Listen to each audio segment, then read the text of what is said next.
Okay, we all set? We should be all set. Great, thank you. Good evening. I'm calling this public hearing to order in accordance with the Massachusetts Wetlands Protection Act, MGLC 131, Section 40, and the Boston Wetlands Ordinance, Boston City Code Ordinances, Chapter 7-1.4. The Boston Conservation Commission will hold a virtual public hearing this evening on April 3rd, 2024, to review the following projects to determine what conditions, if any, the commission will impose in order to protect the interests of the public and private water supply, groundwater, prevention of pollution, flood control, prevention of storm damage, protection of fisheries and land containing shellfish, and protection of wildlife habitat. This evening's hearings will be followed by our regular meeting. And in accordance with Chapter 107 of the Acts of 2022, we are conducting this meeting online. To ensure public access to the deliberations of the Conservation Commission, the public may access this call through telephone and video conferencing. Additionally, the meeting is being recorded. If you do not wish to be recorded, please turn off your video.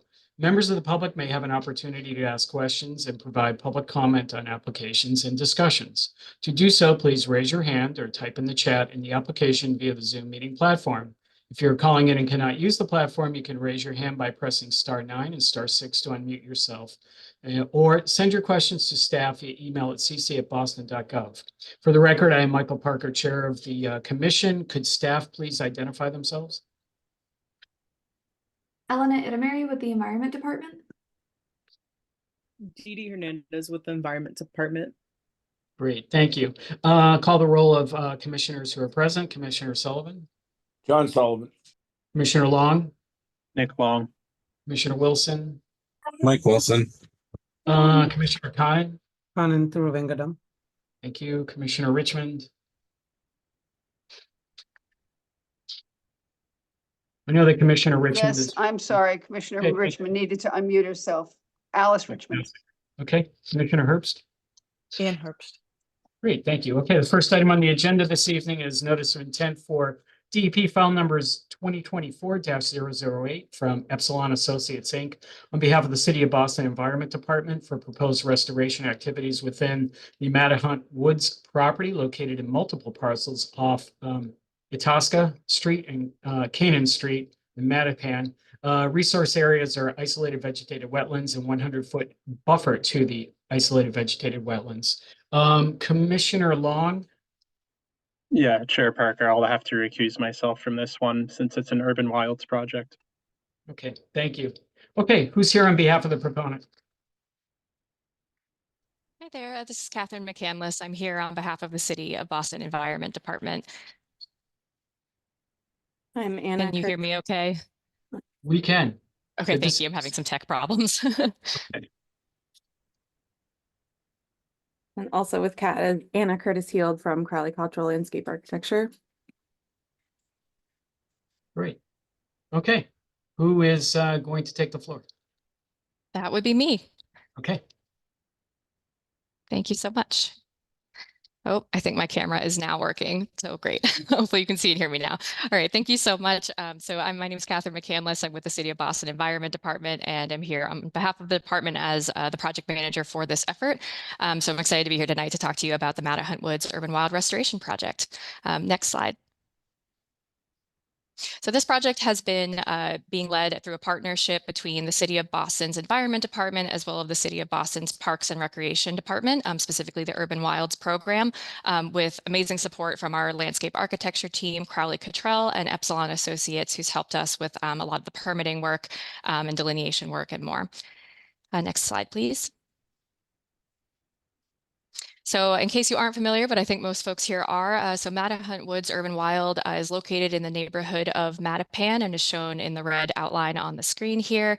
It's been permanently protected since 2008 through a citizen's petition. Currently, it includes it's comprised of over 8 acres of secluded forested wetlands. The property is in relatively rough shape, given an overabundance of invasive plants and a lot of construction and automobile parts or construction debris and automobile parts that have been disposed of in this property, but there are still a lot of really healthy plant communities and wetlands within the property that we are working to preserve and enhance. Next slide, please.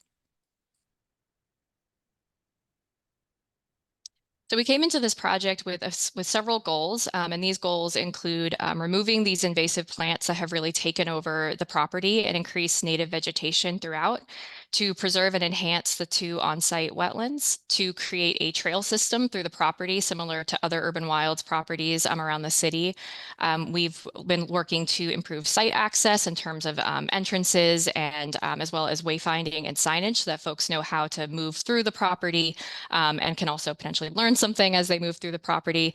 And we've been working to connect the property to the neighboring Mattahunt Elementary School to ensure that students at this school who are only a few minutes walk away have the ability to really use this property for their learning and for their enjoyment.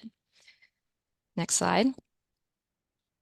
I won't spend too much time on this slide, but I want to highlight that we've had a lot of outreach and engagement that we've done throughout this project that are summarized on the left side of the screen.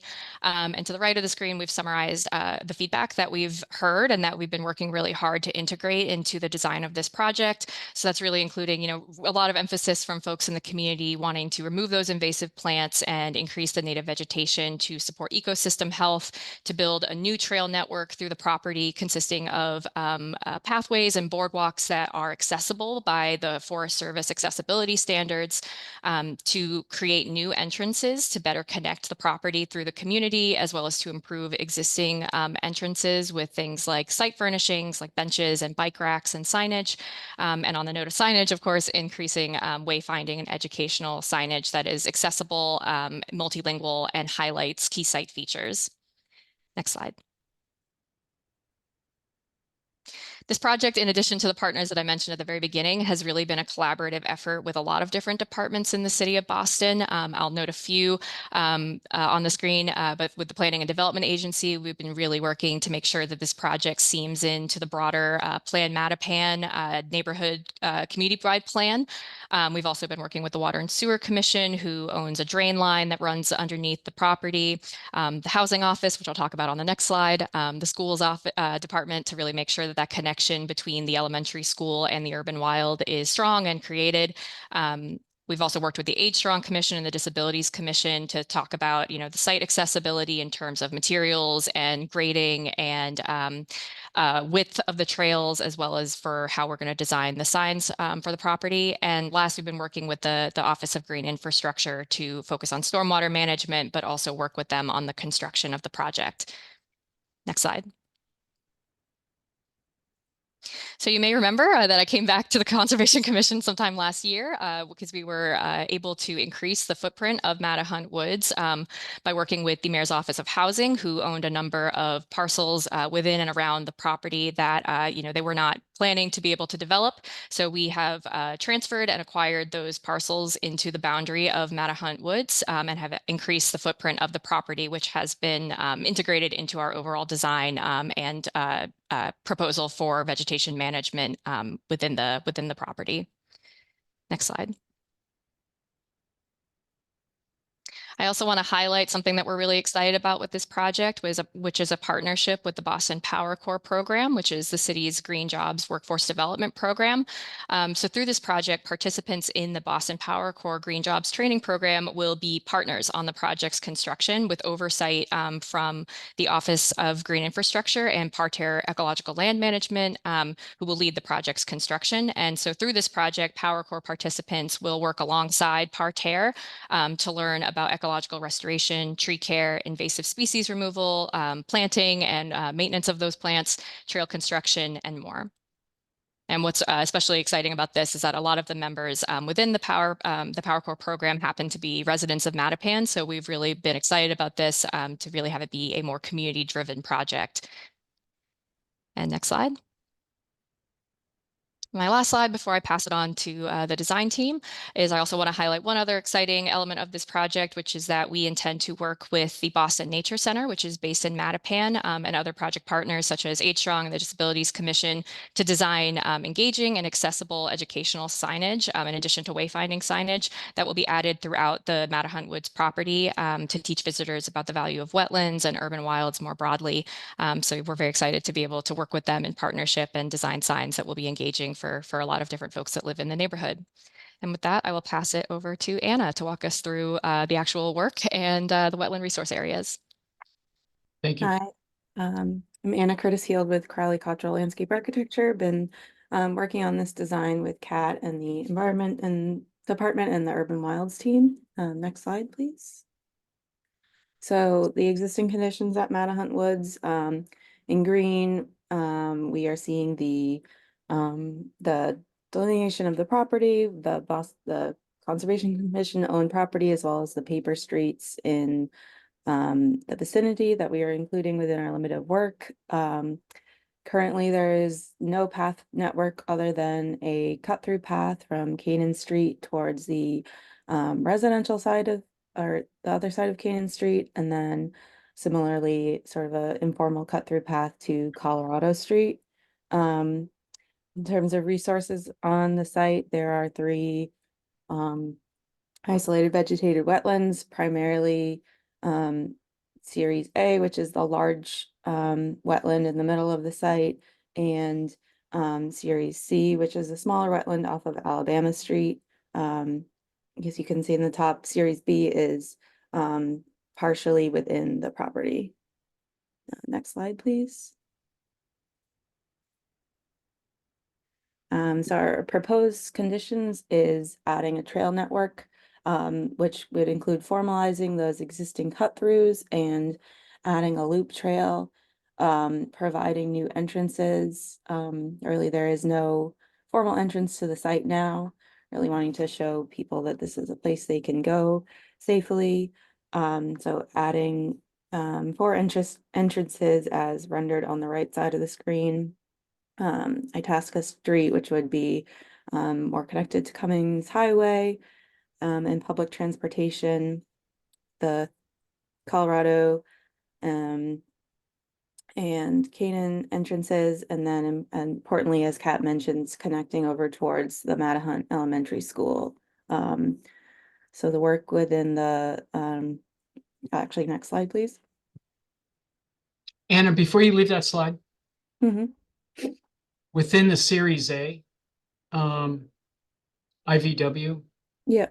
what are the 2 boxes there? What do they represent? So those are privately owned properties within the, the greater urban wilds. They're actually not owned by the city, they're privately owned. So we will not be doing work within those. Are there were no structures on those properties No though, right? structures, and I mean, you can tell it's not buildable land, just currently not under conservation easement. Oh, And interesting. I can note that the housing office has been working on trying to acquire more of these parcels, similarly to the ones that we transferred a few months ago. So these parcels are undevelopable. They're just privately held with mostly absent owners. So we're just working on pulling them in, but they are within the bounds of the protected area. Okay, thank you. Interesting.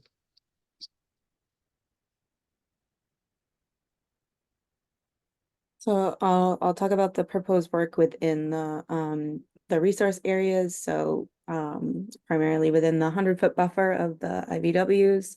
We're doing significant debris removal. There is, especially on this central pathway that is existing, there is significant piles of asphalt and concrete debris, which have been covered with invasive species, removing those debris piles, and then managing invasive and nuisance species, including English ivy, Japanese knotweed, and greenbrier. Although there are a host of other species intermingled, those are the dominant groups.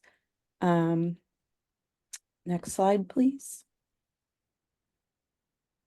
And then in the proposed condition, work within the buffer includes an aggregate gravel, trails, some bog bridges to potentially traverse wetter areas, benches, signage, and then the only work within the wetland itself would be an IVWC, spanning that with a boardwalk in order to make the connection to Alabama Street and allow people to experience that wetland, especially for educational purposes with the proximity to the school. There would be one set of concrete piers in the middle of the boardwalk that would be within the wetland. The other 2 piers are outside of the IVW. And And then on the right side of the screen, planting native shrubs, trees, and seeding with woodland ground covers. Next slide, please. So I'll just touch on this quickly. This is our last slide. Just other considerations. We've been looking at drainage and stormwater management, including conversations with the Green Infrastructure Department. All erosion controls will be in place around the wetland during construction. Our path material consists of semi-permeable aggregate, dense grade aggregate, and a wooden boardwalk.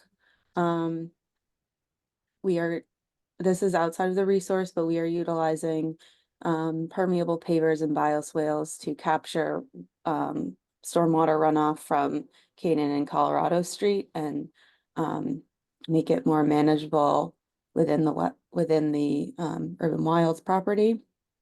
We're also coordinating with Boston Water and Sewer as some of their infrastructure is in the area of work, and they will be completing a sewer drain repair during construction. And then preserving existing tree canopy. We want to be clear that our design intent is to preserve all existing trees. We have laid out the trail and plan, but know that much work will be done in the field to adapt to existing conditions, including trees. And our best efforts will be made to avoid any existing trees with the trail layout.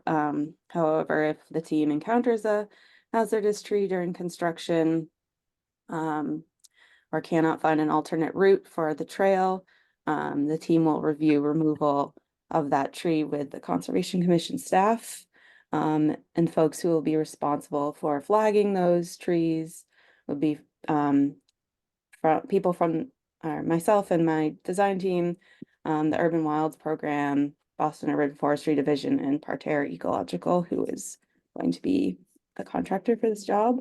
And then touched upon a bit already, but treating invasive and nuisance species, primarily including Japanese knotweed, greenbrier, and English ivy, a mix of mechanical and herbicide methods will be used. All herbicide treatments will be completed by a licensed pesticide applicator. And that is the end of our slide. Thank you. Okay, great. Thank you. Just a couple quick things. That was very informative, answered most, if not all, of my questions. Regarding the tree removal, it's not to make way for any paths. It would be if you identify a, you call it hazardous, but a tree that is maybe unhealthy. Okay. Yes, that is correct. And I think in our regulations for IVW, the replacement values have to be 1-to-1 DBH.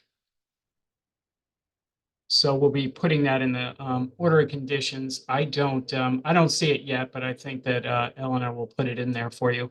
Just wanted to talk quickly about the aggregate path. As far as the, I've seen that used in other places. They do tend to wash away. How are you going to wash out, I guess? How are you going to stabilize the path to control erosion? The primary method is through the compaction of the path as it's installed and careful grading of the path, pitching water off of it, potentially raising grade where the path might incur a low point. It is definitely an imperfect material, but in terms of the Urban Wild program's experience, that has been the best material in terms of durability and not washing out and meeting the accessibility guidelines we are following. Okay, great. Thank you. And then as far as the signage, I remember, I think it was the Brooklyn Botanical Garden I was at maybe a couple of years ago. They had some excellent wetlands resource signage there. I don't know if anybody else has seen that. I would imagine you're working with the Nature Center. I'd be curious to see what the types of signage are, not for this hearing, but what you're considering or what the templates or the models that you're using, if we could get that for the files, just for future reference, that would be great, if you don't mind. Elena, what do you have on this? Sorry, my mouse was slow. Yeah, so everything that was already covered, and yeah, Chair Parker, you were correct on the requirement for IBW. So we would just again propose adding a condition that requires the total DBH of the trees that are removed, and that's any tree that is above 6 inches DBH, to plant as basically the amount of planted trees have to match in DBH the amount of trees that are removed. So it doesn't have to be a 1-to-1 in the tree amount, but it does have to be a 1-to-1 in the diameter of the trees. And then no single tree would have a DBH of less than 1 inch. So those were just the specifics on that condition that we were looking for. And I would also recommend, which I believe Anna spoke to this, but I would recommend just adding a special condition noting that any tree removals are subject to commission staff review and approval, just so it's in the order. Great. Thank you, Elena. Commissioner Sullivan? Yeah, similar to what we did at the Roslindale wetlands, we were able to get in and take care of sewer lines, so we don't have to go in later and dig them up. Kat, has Peter got everything lined up with you, ready to go as soon as we get these order conditions? Yes, we should be lined up. We've been in contact with them about making sure that, once the site has been prepared and we're sure that it's safe and clear for the Water and Sewer Commission staff to get into the property, that they are notified and are invited into the property to do that work. And so we would be making sure that that work happens prior to any of the trail construction, so that we're not building a trail and disrupting it later and having to rebuild it. Right. Yeah, we probably only have 3 to 4 days of work. It's internal lining, and we already got the funding, so we should be all set. No, other than that, we're in good shape. Great, thank you. Commissioner Wilson? I don't have any questions. Thank you guys for doing all your diligence with the community and all the other partners. It looks very exciting and exactly what we want to see in Urban Wilds. So thank you. Great, thank you. Commissioner Conan? Thank you, Chair Parker. Yes, exciting project indeed. Always nice to have more conservation land in the city. I'm curious about the educational signage, because every time this topic comes up and I see the opportunity and there's a school next door, you said that's all very exciting. What will the signage be about? And if it's, maybe we'll just start there.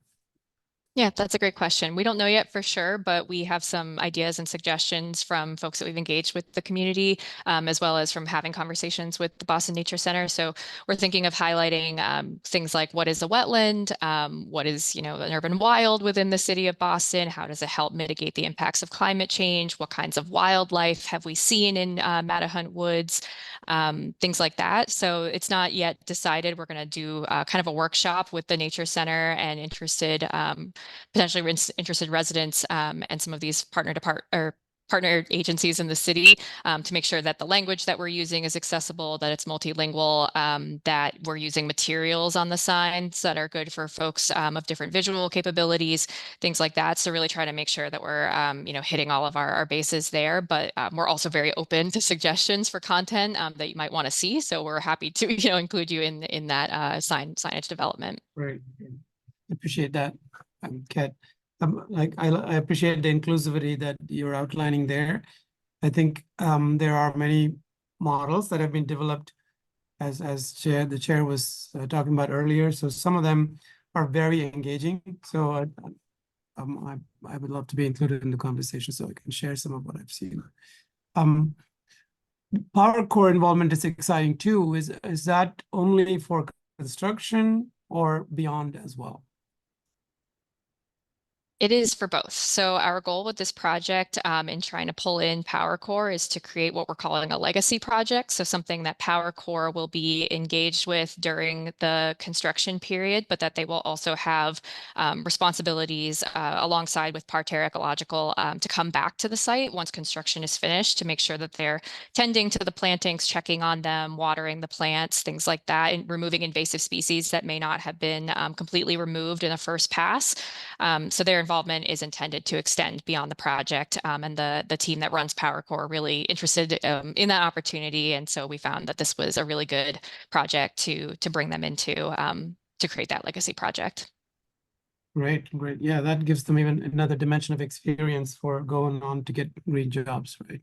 So, is there a maintenance budget that would be on the Parks Department? Right?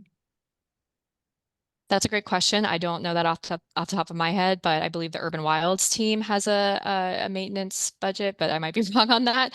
We can certainly check on that and get back to you. Okay. And just to maybe quickly, what is the method for removing the invasive species? I noticed herbicide being mentioned there. I'm curious about how to get rid of Japanese knotweed and things like that. What is it used? Do you know?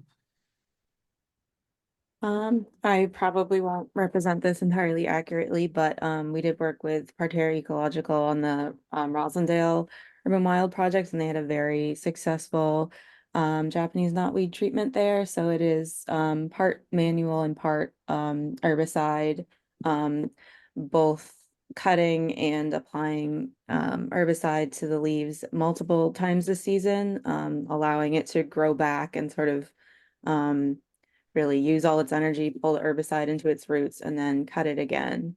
Okay. Thank you. And the hazardous tree portion, like the chair was pointing out, does that mean a unhealthy tree, a tree that's so unhealthy it's about to die anyway, or fall, or cause problems? Is that what it is? Yeah, so it would be either a tree that is dying or that is already collapsed, or that might pose a hazard, to people who are using the site. Great. Thank you. Thanks, Chair Parker. Great, thank you. Commissioner Richmond? Yeah, thank you. I think this is a great project. I have two questions, one of which I think has sort of already been asked, and that is the maintenance in terms of garbage pails and the kinds of things that you need to have in a piece of property where there's going to be a lot of public. Is that something which is part of your planning, or does that being left to others? So the policy for the Urban Wilds, as I understand it, is that it's a carry in, carry out. So folks are not supposed to be disposing of trash outside of the property. But we do have regular cleanups for the Urban Wilds. We actually just had one a couple of weeks ago. But I believe the team from Parterre and PowerCore would help with some of that trash removal post-construction as part of that, return to the site with ongoing maintenance. Okay, and here's my other question. What kind of security is there going to be in this area? That's a great question. So I'll maybe let Anna talk a little bit more about the details of this, but we are adding a gate on Colorado Street to prevent vehicles from entering the property, which is how it has unfortunately been used in recent years. So a lot of times cars have been backing in and dumping, bits of asphalt and concrete and things like that. So this gate will deter vehicular access and will allow pedestrians to pass through, but it will have a lock so that the Water and Sewer Commission and Urban Wilds staff can access the property as they need to be able to get into do maintenance work or to service the sewer line in the future. Generally, we've seen with a lot of our other Urban Wilds projects that when we've done these improvements and we've formalized the entrances and we've added signage and things like that, it has actually increased the safety of the property. So currently we've heard that there's been, loitering and things like that within the property. So we're hoping that similarly with other projects of this nature, that will be deterred through this project. We won't be adding lighting because we don't want to scare away the wildlife that call this Urban Wild home. But we will certainly be monitoring security after the construction to make sure that if there is any additional need to increase security post-construction, that we're thinking about that. And Anna Have- and team, feel free to jump in if I missed anything. Have you thought about putting cameras at all in that area? We have thought about that. It's not a part of this project, but it's something that we've considered. Okay, I mean, I hate to be the the naysayer, but you know, I think we have now seen enough to know that with the best of intentions, sometimes these areas become places which are dangerous. And I would just ask you folks to keep thinking about cameras or something that would enable, would discourage, maybe that's the best way to put it, would discourage conduct that people don't want on cameras. Thank you. Thank you. And Commissioner Herbst? Yeah, just a couple of questions. This is really exciting to see that this is going forward. One was about the width of the paths. I think you mentioned 8 to 16 feet. And so I was just wondering, that's kind of a big range. I didn't know if some paths are bigger than others or how you're thinking about that or how to understand that. So I think the minimum path width is actually 5 feet wide. I think the 16 was probably only referring to the entrance on Colorado Street where there may need to be access by vehicles from time to time from the Boston Water and Sewer.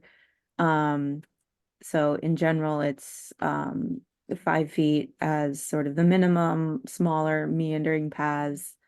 I don't even think it goes up to 16 feet, but you know, car width on Colorado maybe 10 feet. And then the central access where there's currently a cut through of the property would be around 8 feet, just giving a little bit of priority to that path. They were considered with the accessibility standards in mind, wanting someone accessing the site in a wheelchair or mobility device to be able to pass others. Okay, thanks. That's good to hear because I presume that means less removal of trees and things. So I'm glad it's on the less wide end of things. The other was, I'm just wondering how high the boardwalk will be because you mentioned shading impacts, and I'm not clear if you actually think there will be shading impacts. It's only a few feet above the wetland. I could have a representative from Epsilon speak about shading impacts. I don't think it's going to be very much. It's like as low as possible. It's not a very deep wetland. Yeah, thank you, Anna. Alyssa Jacobs with Epsilon Associates. Yeah, the isolated vegetated wetland that it's crossing actually is pretty sparsely vegetated, so we are relatively conservative with our estimate of shading impacts, but just because it is only a few feet off the ground across that narrow portion of the wetland, we did include that in our impact estimates. Okay, well, a few feet actually probably is, I would guess, is sufficient. No more questions for me. Thanks. Okay, great. Thank you. Elena, did anybody from the public raise their hand? I'm not seeing any raised hands, and we had not received anything in our inbox up until this point. Okay, great. So with that, I'd entertain a motion to close the hearing and issue an order of conditions with the special condition that we talked about. Someone just asked a question. What is the permitting and construction timeline? Yeah, I can jump in on that. This is the Conservation Commission permitting is the only permit that we need for this project. And our goal is to start the vegetation management and site preparation with the PowerCore and Parterre team in May.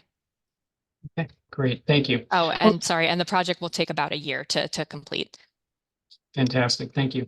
Okay, so would entertain a motion to close the hearing and issue an order of conditions with special conditions regarding the tree provisions and the IVW regulations that are in place. And Elena, I don't see them in there yet, so I think you'll draft those after. I will, yes. And I think the wording on those seem pretty straightforward, so I'll make Yep. sure to include it the way that we discussed. So Yep. moved with the special condition as stated. Okay. I we have- second it. Thank you. Commissioner Sullivan, Aye. Commissioner Wilson, Aye. Commissioner Conan, Aye. Commissioner Richmond, Aye. Commissioner Herbst, Aye. and I vote aye, so that carries 6-0. Okay, thank you very much. Good luck. Thank you all. Have a good night. Good Thank you. night. Okay, next item on the agenda is notice of intent for DEP file number 00619. 1987, Boston file number 2024-012 from Environmental Health and Engineering, Inc. on behalf of the Hebrew Rehabilitation Center for the proposed resurfacing of driveway and loading dock and associated stormwater improvements located at 1200 Center Street in Roslindale. Resource areas are 25-foot waterfront, 25-foot riverfront, and 100-foot buffer to inland bank. Who's here on behalf of the applicant? My name is Cindy Campisano. I am with Environmental Health and Engineering. I'm a principal consultant, and I'm here representing Hebrew Rehab Center as well as William Doyle, who will take on some of the more technical aspects of our presentation tonight. I'm just going to give a brief overview first. So as you stated, a portion of the work will be conducted in several resource areas. And the scope of work is primarily parking lot resurfacing, and it is very similar work to what was proposed about and completed about a year ago on the same property. The extent is a little bit smaller this time, quite a bit smaller compared to the work done last year. The work will include the resurfacing of the top roughly 1.5 inches of 2 parking areas on the property that are within the resource areas, as well as a drive section that is to the northern section of the property that is not primarily within resource areas, except for the farthest most western portion of it. Along with the resurfacing, which will be done by just simply remilling the top 1.5 inches of the parking surface, there will be upgrades to catch basin and stormwater systems in those areas that will be completed at the same time.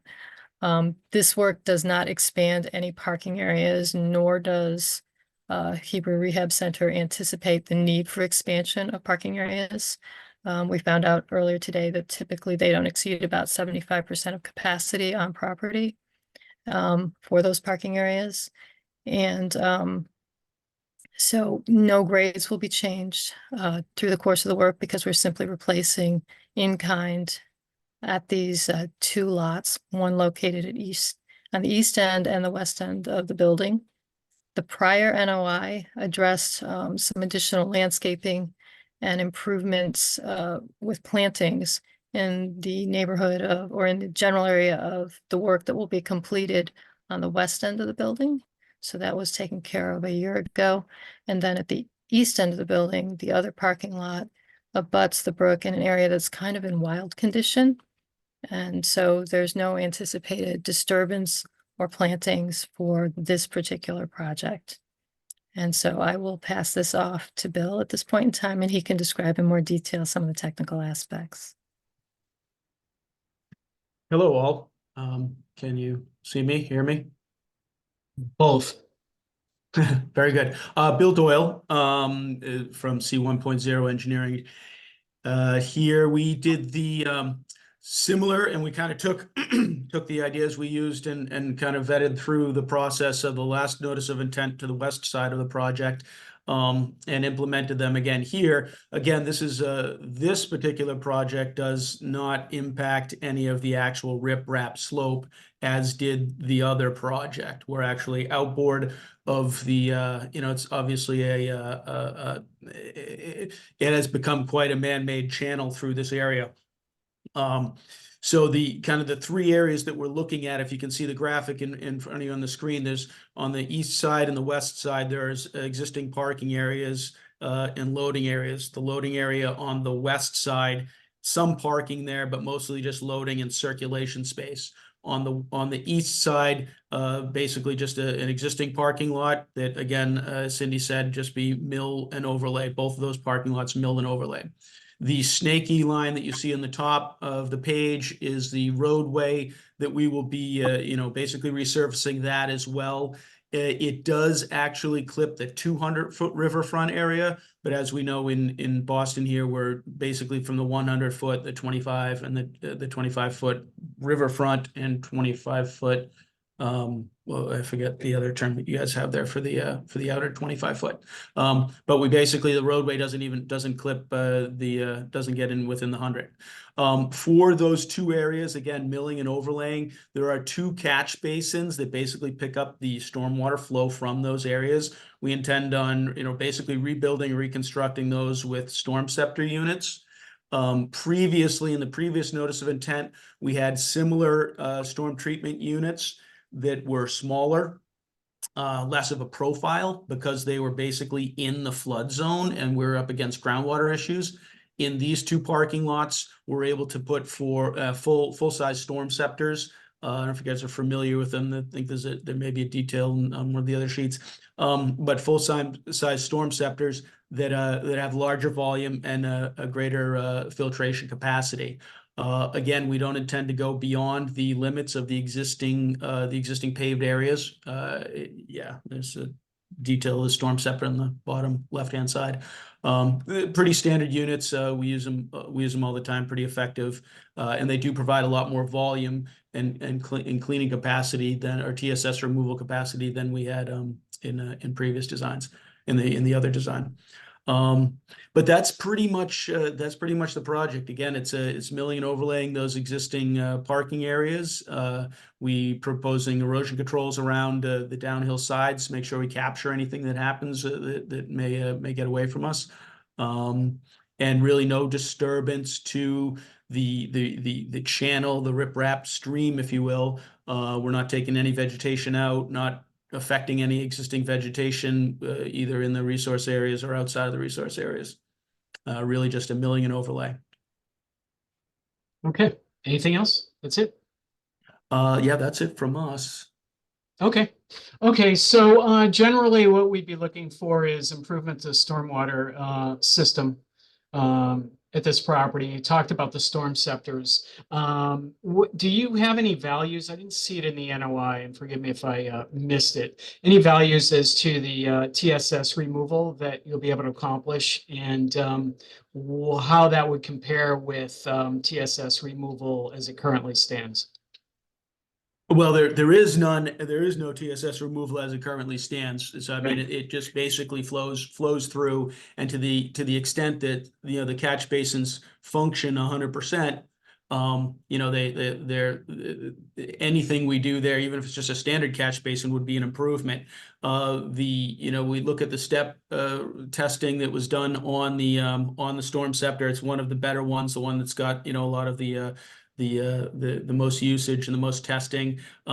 They can get upwards of that 80% TSS removal, and depending on how they're sized or what.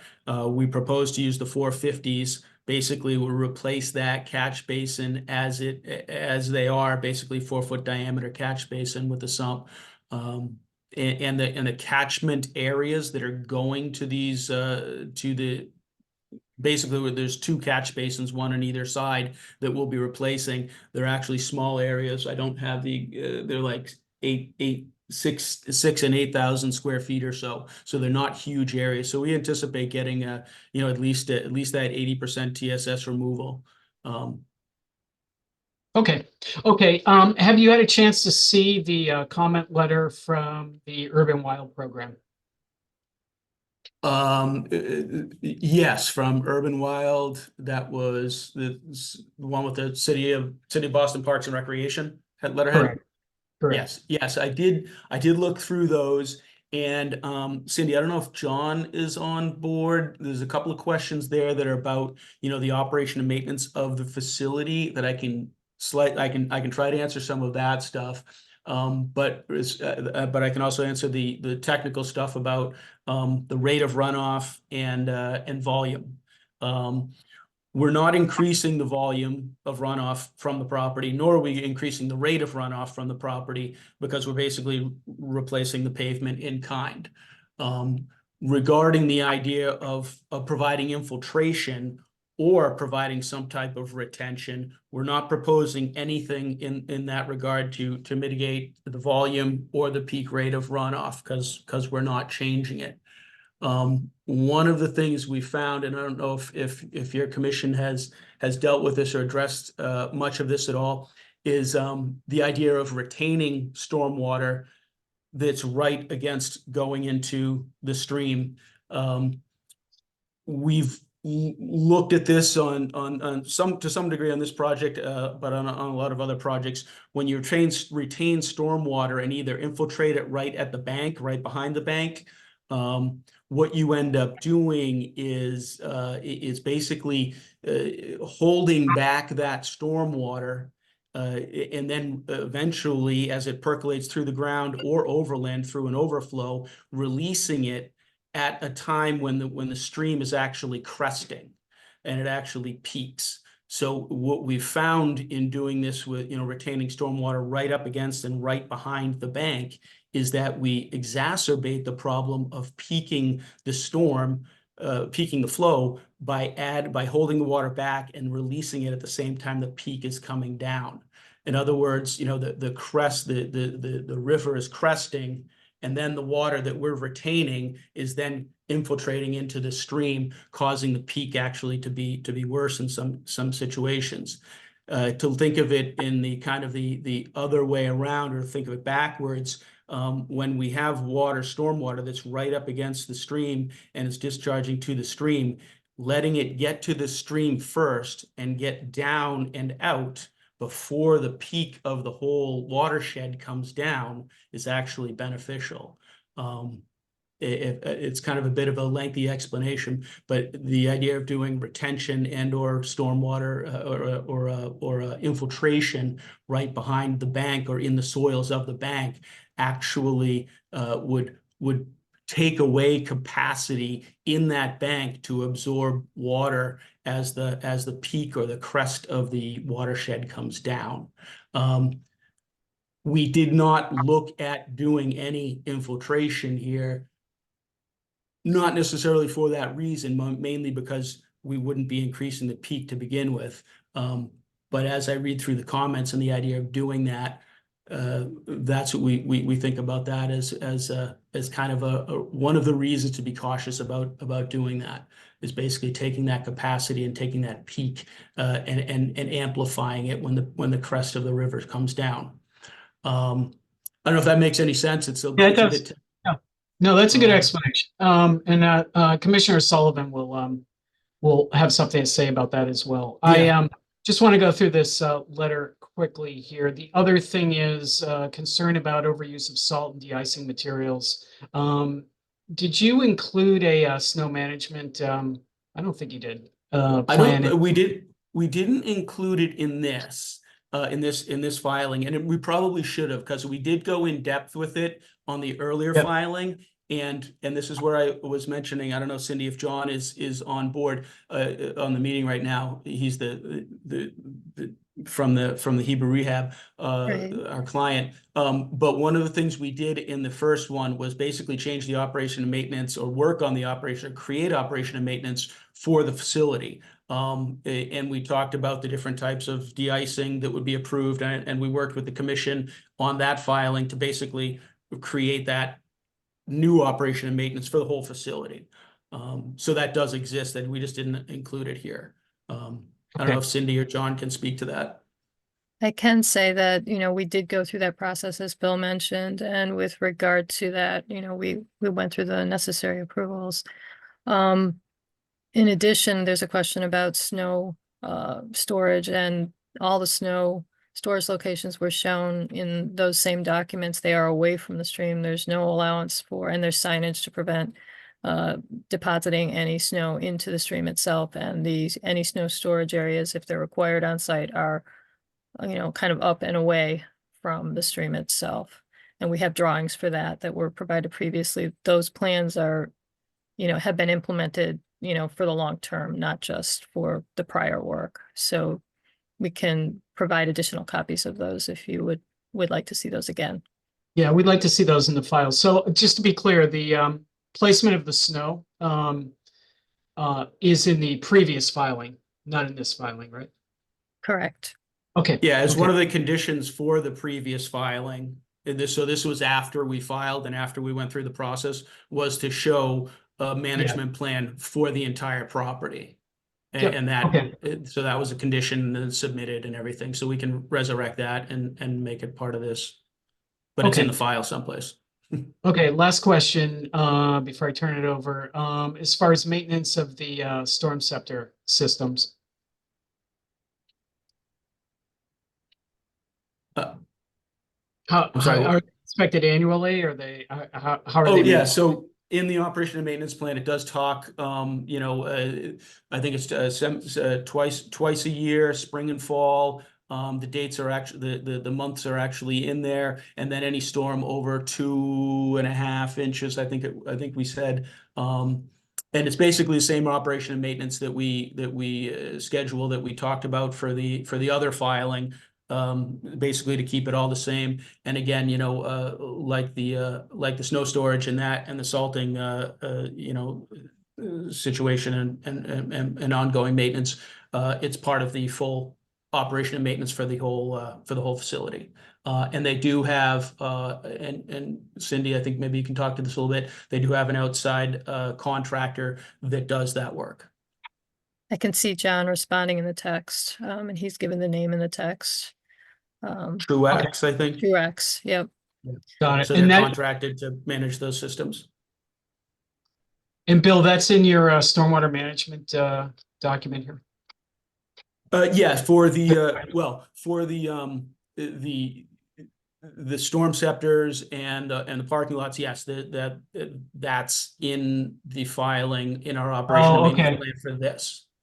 And we had a different operation and maintenance plan for the the first phase that's already done, because those are different units over there. So we kind of have two operation and maintenance plans. It might make sense to conjoin them into one, but there is one contractor that will be implementing both of them. Okay, and it looks like, they'll be inspected no less than 4 times per year following installation, and no less than once per year thereafter. So first year you look at it quarterly, and then after that it's once a year? Yeah, I believe that's what it says, yeah. Yeah, I think, I'm sorry, this is John Bogus from the Hebrew Rehab. I'm the facilities director. I just figured out how to unmute myself. Sorry about that. Yeah, Right. that's correct. It is gonna be 4 times a year for the first year, and then after that, we're probably gonna go down to twice a year. Okay, okay, thank you. Eleanor, what do you have on this? So, as noted, we had those letters, comments that were provided. I just want to note that we did conduct a site visit on the 27th of March. And I also wanted to update that the project has now been issued a DEP file number. That wasn't the case earlier. And the comments, again, just to clarify, if any of the commissioners wanted to review those are in the Google Drive folder, labeled as public comment.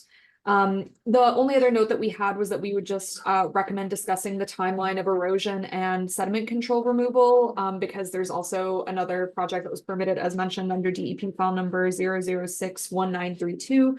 So there's some overlap there. Oh, interesting. Okay, what's your suggestion on that? If you have one.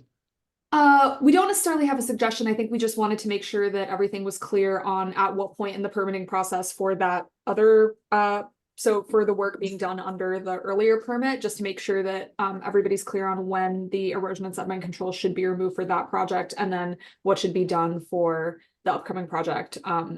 If there's, basically if there's overlap in the same places where that would be installed, and just making sure that if the applicant's filing for a certificate of compliance, that there's a correct order of operations there. Okay, understood. Okay, Commissioner Sullivan? Yeah, do you recall if those storm scepters will remove phosphorus? No, we do not have in those filter units for phosphorus removal, other than what would naturally just get captured by, the just removal of the sand and stuff that would bind to that. No, we don't have the phosphorus removal filter cartridges on this one. Right, just so you know, the EPA will be issuing permits probably next year for anybody over an acre or over impervious surface, which I think you guys get tagged. And Yeah. you will be required to get a EPA and PDS permit.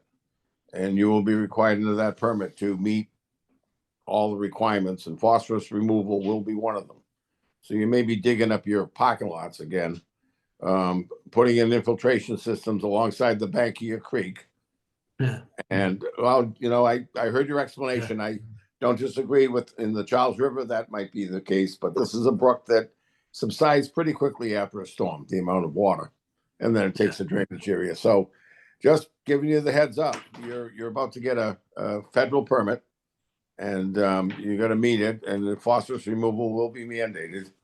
That part of the brook, of course, is your property. You own the brook. I don't know if everybody knows that, but that's who owns it. So there's a lot more excitement coming up. I'm sure the units will get the 80%. I would just ask that in the order of conditions, we do go for 4 times the first year, then twice.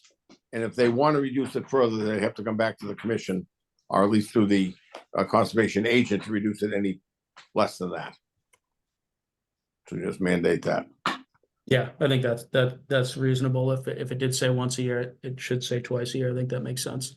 Yeah, and also if you could, and one more thing would be to put in that they must, and they'll be doing it anyway, they got a contractor, maintain a log of what they remove. So Yeah, in the operation and maintenance packet, there are those log sheets, yes. right, but then you have to actually use them for kicks. So what I'm suggesting, yeah, no, I see them a lot and nobody ever does them. But that being that this is an order of conditions, it'll remain with the property. That's one of the requirements, that you maintain the log of how much you remove. Yeah. That's all I had. Okay, thank you. So Commissioner Sullivan brings up a pretty interesting point here. If you're going to have to go back and retrofit the system anyway, or add to the system, does it make sense to do it now? Yeah, I heard that loud and clear. And I think what we will do is look at those storm scepter units and see, what the capacity is to spec them to include the phosphorus removal, or at least spec them to include the ability to add this phosphorus removal in the future. And then, if we get to that point, then we might as well just add the filters at that point. So I think that makes a lot of sense. Those units could definitely be, expanded to do that. Okay. And it's So just, go ahead. I just wanted to add to a little more joy into John's life. Starting April 1st, we're billing on a stormwater permit based on the impervious area. So you get to do that. And there's a 30% discount available for those that meet our requirements. And I'm not sure what you're proposing for this setup would meet those requirements. So you get to pay the extra 30%. Congratulations. But I just throw that out to you because I know when you pave it over, you don't like to dig it up. The NPDS permit requirements probably will give you up to 5 years. So, your parking lot will be 5 years old. But I'm just letting you know, you're going to know the whole story. That's what's coming at you. No, we like the sounds of 30% discount if we can do the right things now to get that to happen. But we'll have to submit to you to Boston Water and Sewer on this anyway, just like we did in the last one. So you'll probably see this again with some of those improvements. Oh, and we're so excited, like you are. That's good. Great. So if I were the property owner, I might want to make the improvements that I would need to make to comply with the NPDES permit now, as opposed to doing it later in the future and incurring the cost of redigging the parking lot and spending the money to come before us. So John, do you think there's any appetite to change this NOI to comply with the NPDES, the future NPDES regulations? Do that now as opposed to doing. Yeah, but the chair, we were discussing EPA, federal government. I can't tell you what their permit requirements will be. I know what the permit requirements on us are, but only God knows what the permit requirements will be on private property. They may be more lenient, they may be no salt, they may be, who knows? And so I see what they're doing. it just, I just give them the heads up. And they can call the EPA, get some ideas, say this is what we're doing. Will we be pretty good? That's their chase. Okay, so I was under the impression generally with these types of permits that they are in draft form and ready for public comment well before a year that they go into effect. So you said next year. So it sounds like those regulations have not been released yet. So The regs have not. No, they at the end of this year. The regs go out. Yeah. I'll just retract my last statement. Okay, Commissioner Long, what do you have? Yeah, thanks everybody. Kind of because we're talking about phosphorus, I guess I'll, start off on this one, which is that I guess I was confused about part of the site owner's manual over in should be section 3.9 in the nutrient management plan. It says that there are no TMDLs issued for water bodies downstream of the proposed project. And I wasn't, maybe I don't understand it completely, but isn't there a TMDL for the lower Charles River? And wouldn't that kind of make you all want to do some nutrient management on your property, or am I misreading that? Yeah, actually, that may be correct, and that may be just a cut and paste that we left in there. So we can look at that, and I think that blends into the discussion that we're having with it. All signs are pointing to the nutrient removal, whether it's NIPDs, TMDL, MS4s, Boston Water and Sewer. So I think we're definitely going to either implement it on the project, or at least put the ability to do so. Excellent. Yeah, that sounds good. And yeah, I appreciated you bringing up the snow management plan you had submitted last year. And I think getting fresh eyes on it for myself this year, I wasn't clear if there's going to be pre-treatment of the paved surfaces prior to plowing. Maybe this is a good question for John. So are you putting any de-icer on the pavement prior to snow removal and snow stockpiling? They are not putting pre-treatments down right now. They're just getting there, they're doing their plowing, and they're saving the salting till the very last step as much as we can do it to maintain safety on the property. All right. Sounds good, John. Thank you. That makes sense to me. And I guess, overall, sort of based on what we've seen with this project and last year, and then, reading through some of the public comments and just thinking about Bussey Brook as a whole. I brought this up last year, the fact that there's Allendale Woods upstream, and then the Arboretum and Bussey Brook Meadow, sort of downstream. So I think, I know this is a redevelopment and in-kind repairs, but it still makes me think of, what future improvements there could be for, stormwater management or infiltration, given all the impervious surfaces on this lot. And the point that this is, the point that you all brought up, which is that this is an armored shoreline. And for the most part, except for a few exceptions, it's a very narrow bank with little play for the floodplain or lateral kind of spreading of the water. So I just say that as a way to kind of preface that, given future improvements or I know you may not be expanding impervious surface in future projects, but it would be lovely to see some more infiltration or, green infrastructure consideration for, future projects, acknowledging this is mostly an in-kind repair. So I just wanted to put that out there. I'm sure you all are already thinking about that as well, but yeah, we're all neighbors on this brook, we're all kind of co-managing it together, and it's rare that we get 2 hearings in a night where we're talking about urban streams. So it is very exciting for us to be reviewing projects for urban streams and have a chance to make them even healthier than they are now, and play into nature-based solutions and all that good stuff. So that's kind of my soapbox pitch, basically. So there's no response needed for that. I guess a few other clarifying questions I had were about those two catch basins that you all were mentioning about, you know, either improving or reconstructing. So I was wondering, you know, what site conditions would kind of dictate whether you improve and add like a deep sump or simply kind of reconstruct the catch basin in kind?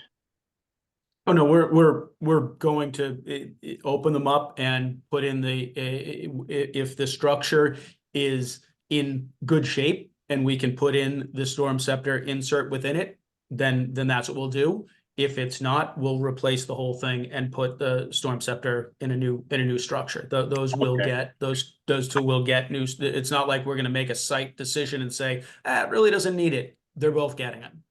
Cool. Okay, great. No, that makes total sense. All right, thank you. And then yeah, that the fact that we talked about which contractors are responsible for maintenance, that's super helpful. So the record's going to indicate it's Truax, because I don't think Truax was in the NOI. So we have it during this hearing now, so we all know. And I'm glad that John brought up that special condition, or Commissioner Sullivan brought up, you know, the 4 times a year, moving to twice a year for inspections and maintenance. You know, great idea. One of the other things I was wondering about had to do with the riprap spillways. So again, I guess this would be in the site owner's manual. It said that, you know, if there's channel scour and, you know, dislodgement of maybe rocks within the spillway, there would be repairs. So I guess I was wondering, kind of like, what is the threshold degree of like scouring you're kind of looking for that would kind of like necessitate repairs to the riprap spillway? Would it be So first, like in the immediate area of the spillway, William, or? yeah, so where these catch basins discharge in, if there's bare soil where clearly the riprap has been pushed out of the way, we'll fix that up. Exact same way we did for the ones on phase 1. You know, there was in some situations there was like, you know, plantings and stuff, like big trees growing out of the spillway that actually constricted it and kind of broke it up. So really just providing that detail and that narrative just to say, you know, we're going to make sure that those are functioning properly. But it's when we see bare soil where there should be riprap, energy dissipation, the bare soil isn't doing it. So obviously we'll fix that up. Yeah, and hopefully those stones aren't too far away for you to grab them and put them back where they were. Yeah. Right. One last small thing was just, I think this was on page 36 of the PDF itself, not like the page numbers on the pages. Yeah. It referenced a drawing C 2.0, which was supposed to kind of describe some of the best management practices during work on the catch basins. And I didn't find the drawing C 2.0. So maybe that's something that, if it wasn't submitted before tonight, could be submitted after the fact. That's the drawing that we had up. Okay. Lower right hand corner says C 2.0. The name of my company is C 1.0, and that's in the upper. Yeah, so the first so page. That was just me missing it. Okay. Yeah, not this page, but the other page that was up. Yeah. It doesn't show in the graphic the way it was cropped here, but that is C 2.0. Okay. Awesome. All right. That's really all I had. You know, thanks for the presentation, and looking forward to getting this brook in a healthy state. Very good. Thanks. So to go a little bit further with what Commissioner Long just said, in your management plan, you do have logs for the inspections of the storm scepter. What about logs for inspecting the stormwater outfalls, the riprap, and the downstream channel scour? How are we going to know that that's being done? We didn't include. We can create a log for those as well. We can absolutely do that. It's not something I typically include in an O&M, but now that you mention it, does make sense. Okay, good. Thank you. Commissioner Wilson? Yeah, no, appreciate all the questions that Commissioner Solomon and Long have asked so far. I guess my sense of this is it threw me back to an earlier project that we'd seen, and I thought it was a couple of years ago, but turns out it's close to a decade ago, so my memory's a little off. Anyways, but it was a similar parking lot resurfacing. It was also for a medical healthcare based type of facility. And I think it was again, obviously anything we see is in sort of a sensitive habitat area. And I think both seem to have been proposing sort of de minimis whatever sort of improvements to the parking surface, and then trying to do as little work as possible in terms of improving stormwater. And I guess part of my issue with that as a sort of premise is that the work that you're doing, you're hoping is going to last a long time, but the things that are happening with stormwater or underneath the surface you're sort of maybe potentially limiting future options or raising future costs, which is sort of what Commissioner Sullivan brought up. And I recall in that previous project that Commissioner Sullivan was a little more heavy-handed. I'm not sure if that was because of the depth of the sumps or something like that, that was, sort of drew a revisiting of what could be done on the site. But I feel that there's a similar sort of situation here where it was sort of the standard of care that was being put in was what is based off of today and not anticipating any future changes. And I guess my question is sort of a little more global then, is that given sort of where Eversino Life positions itself as a neighbor of the Arnold Arboretum, it's a touchstone of the community, its mission is part of healing the world. Does this project meet that mission?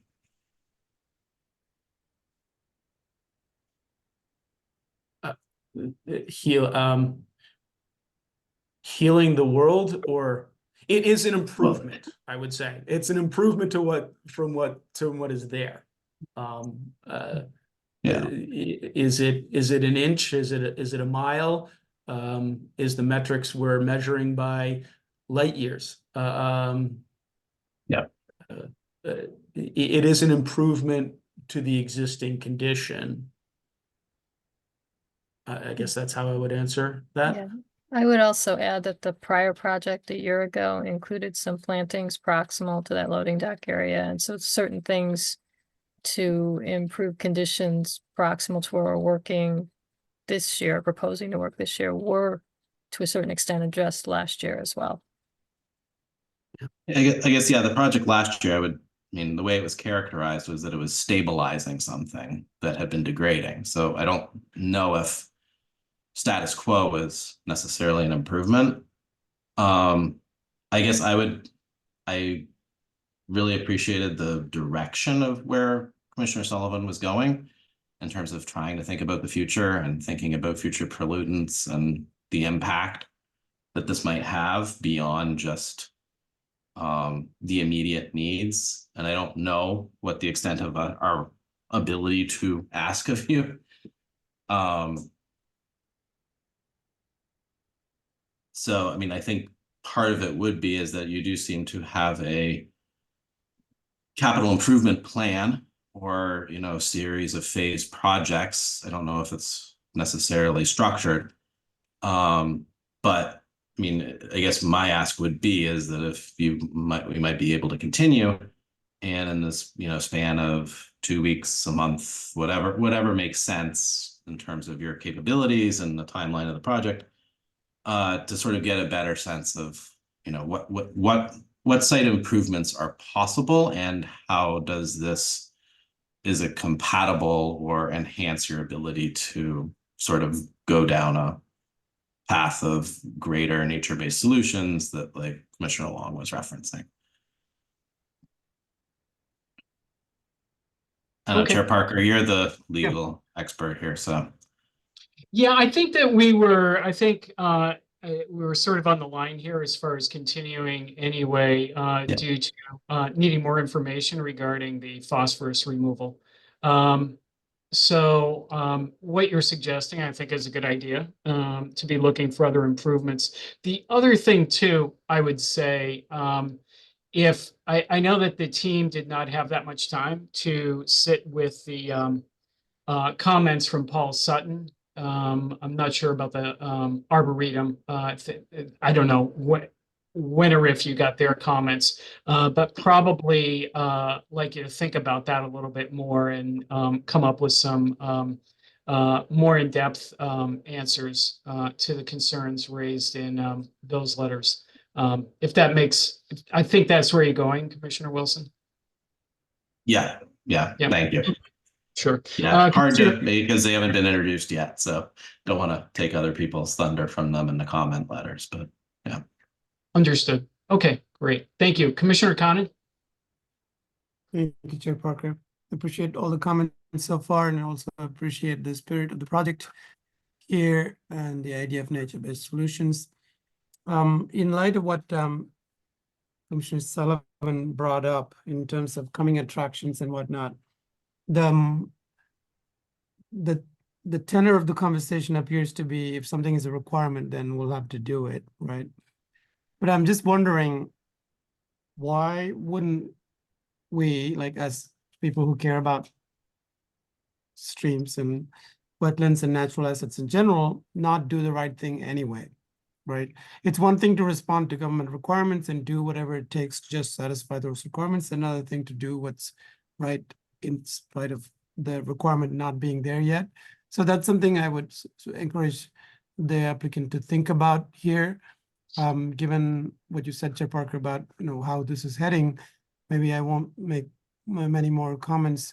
Just will voice my concern about accumulation of any pollutant in general in the loading zone and what's being done with that, and the stormwater concerns. I heard the explanation about how during peak precipitation, some of this infiltration may be counterproductive, but I'm curious, given Commissioner Sullivan's response there, I'm curious about what filtration can be done, what stormwater management in terms of setting it to the ground can be done before it gets to the stream. So sounds like we may have another discussion on this, so I'll stop there. Okay, thank you. Commissioner Richmond?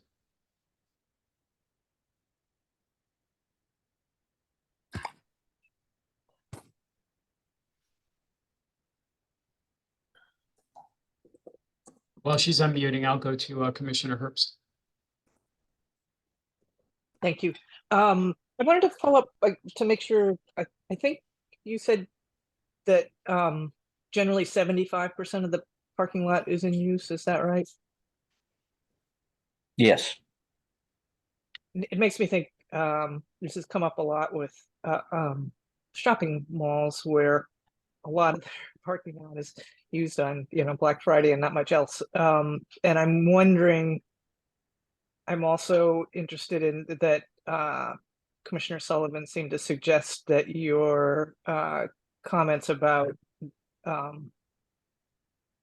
when stormwater hits the stream might be less applicable to this small stream than it would to the Charles River. So I guess what I'm thinking about is a couple things. One is, and I'm not sure where these places are, but if you've got areas of parking that are used much less, that those are great places to think about pervious parking.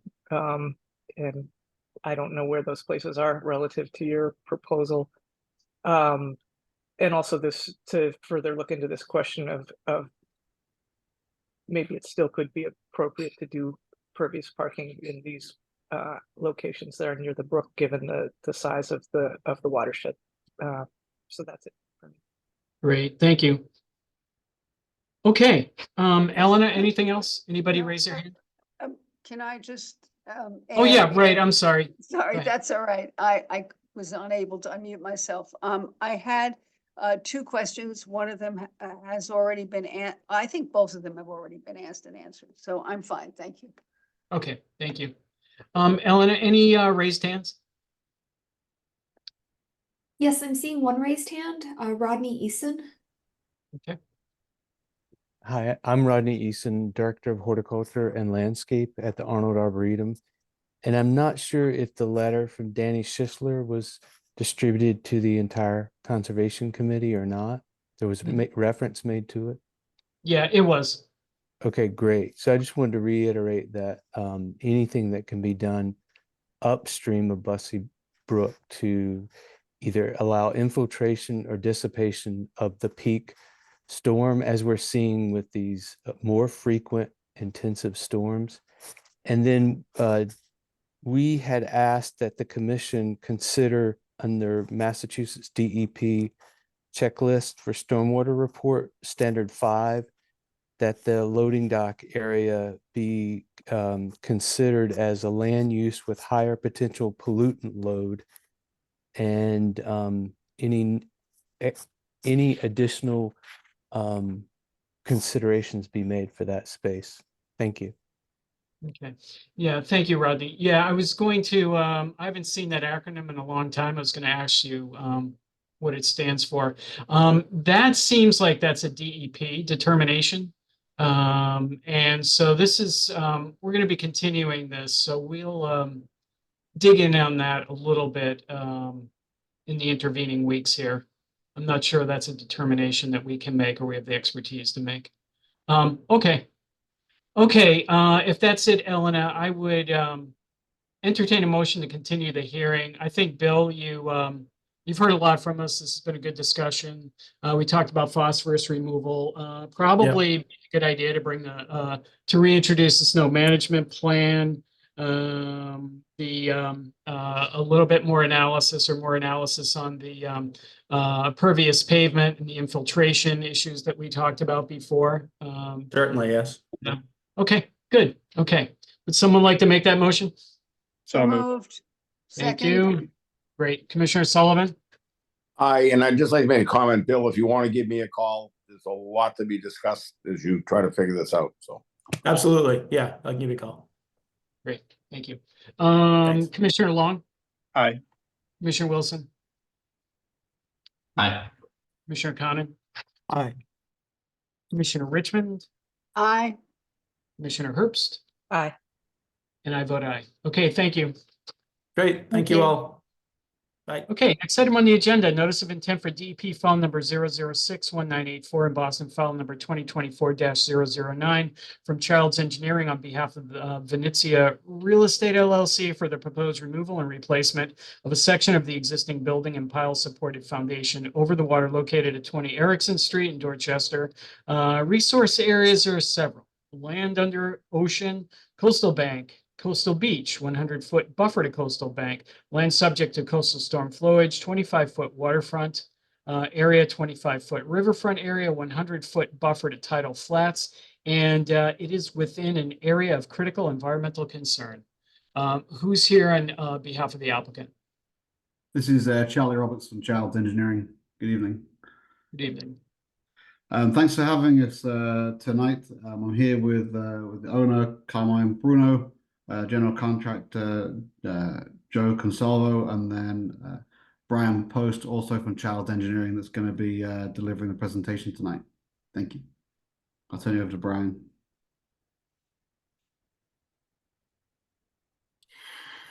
Thank you.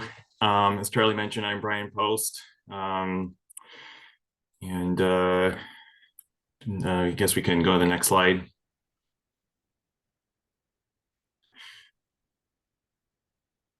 So this is a locus map of the Venezia restaurant in Dorchester overlooking the Boston Harbor. It is located at the mouth of the Neponset River within the Neponset River estuary.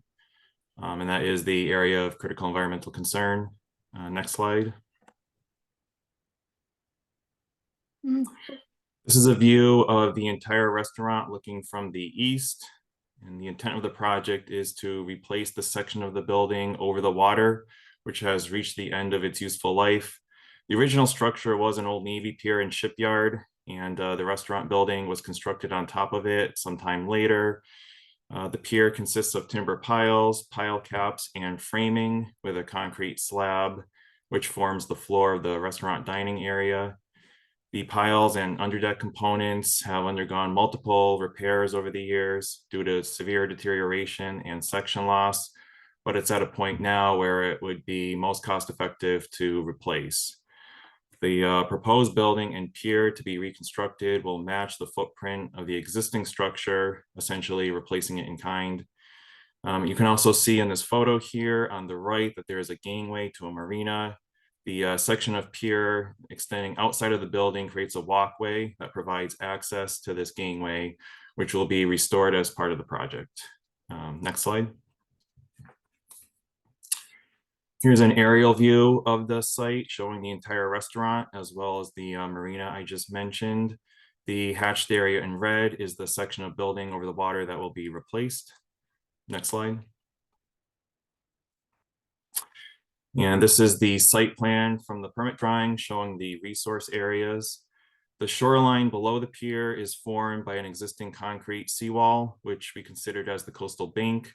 There is also a timber soldier pile wall currently encased in concrete, which wraps around the east side. Water levels in this area fluctuate more than 10 feet between low tide and high tide. The mean high water line follows the face of the coastal bank, while the mean low water line, which is shown on the plan, runs under the pier. The pier being replaced is mostly overland subject to coastal storm flowage, with a small area over land under the ocean in the northeast corner. Next slide. Here's a plan of the existing structure showing the timber pile locations with the timber split caps. The existing bents are spaced about 5 feet apart. The red hatching on this plan shows the extent of demolition. And you can see that some of the caps and framing extending south of the demo line will need to be supported during construction until the new building is in place to reinforce that. Next slide. These are some of the sections cut in the north-south direction looking east. The coastal bank location varies, where in some cases the seawall is further back, and in some cases it's formed by the timber soldier pile wall I mentioned that's encased in concrete, which is shown in the top section. The timber piles will be cut at the mud line so we don't create voids and compromise the stability of the soil unless they create a direct conflict with the new structure. We will also shore up existing parts of the building over the seawall. Next slide. Here's a plan of the new pier structure that will be supported by 14-inch diameter steel pipe piles, which have more capacity than the timber piles and can be spaced farther apart. The maximum bent spacing we're showing here is about 20 feet. Thereby, we're reducing the total number of piles. The structure also consists of steel pile caps and a concrete slab that will match the footprint of the existing pier with no increase in overall area. And then this layout can accommodate a sequencing plan where the new bents are placed between existing bents during demolition so that the support to the existing building is maintained during construction. Next slide. And then here are the proposed sections, those same sections shown before. The top section shows the extension for the reconnection of the gangway to the marina. In addition to the typical steel piles, we're adding battered piles around the perimeter for lateral stability. And then also the timber fender piles around the perimeter will be replaced along with a new timber fender system. Next slide. And thank you very much. We'd be happy to take any questions. Okay, great. Thank you. What about removal of debris or debris control? We would have plan to have a silt curtain and debris booms in place.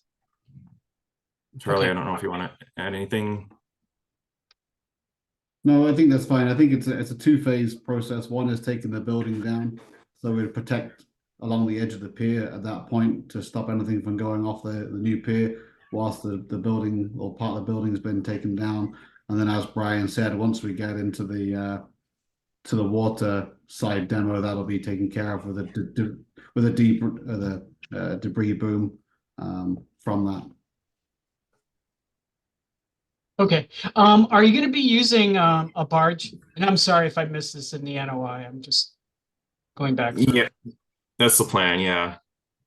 Okay, and as far as controlling hydraulic fluids and things like that on the barge, you're not gonna be, you must have a spill prevention plan in place, right? That'll come with once we get the contract and everything on board. Those plans will be submitted before construction. Okay, okay. And then there's not going to be any stockpiling of materials on the barge, right? Removed every night, every day? I don't believe so, but if that's the condition, then there won't be. From Yeah. that, it's just I think the hope is to try and move, use the barge, but then obviously there's the ability to take it onto land and move it off from that. But I think the only things that might get stockpiled is if there's piles that are coming on board. My guess is there'll be a separate barge that'll have some of those, but no kind of materials that are going to be able to be run off into the water stream from that. Yeah, typically I don't think I just generally don't see debris left overnight. Sometimes there are materials for the next day's work. And then clearly, as far as watching for an impending storm or something like that to make sure that the barge is removed or not a hazard. Yeah. I'm sure that, we'll put that in the conditions. Okay, that was it for me. Eleanor, what do you have on this?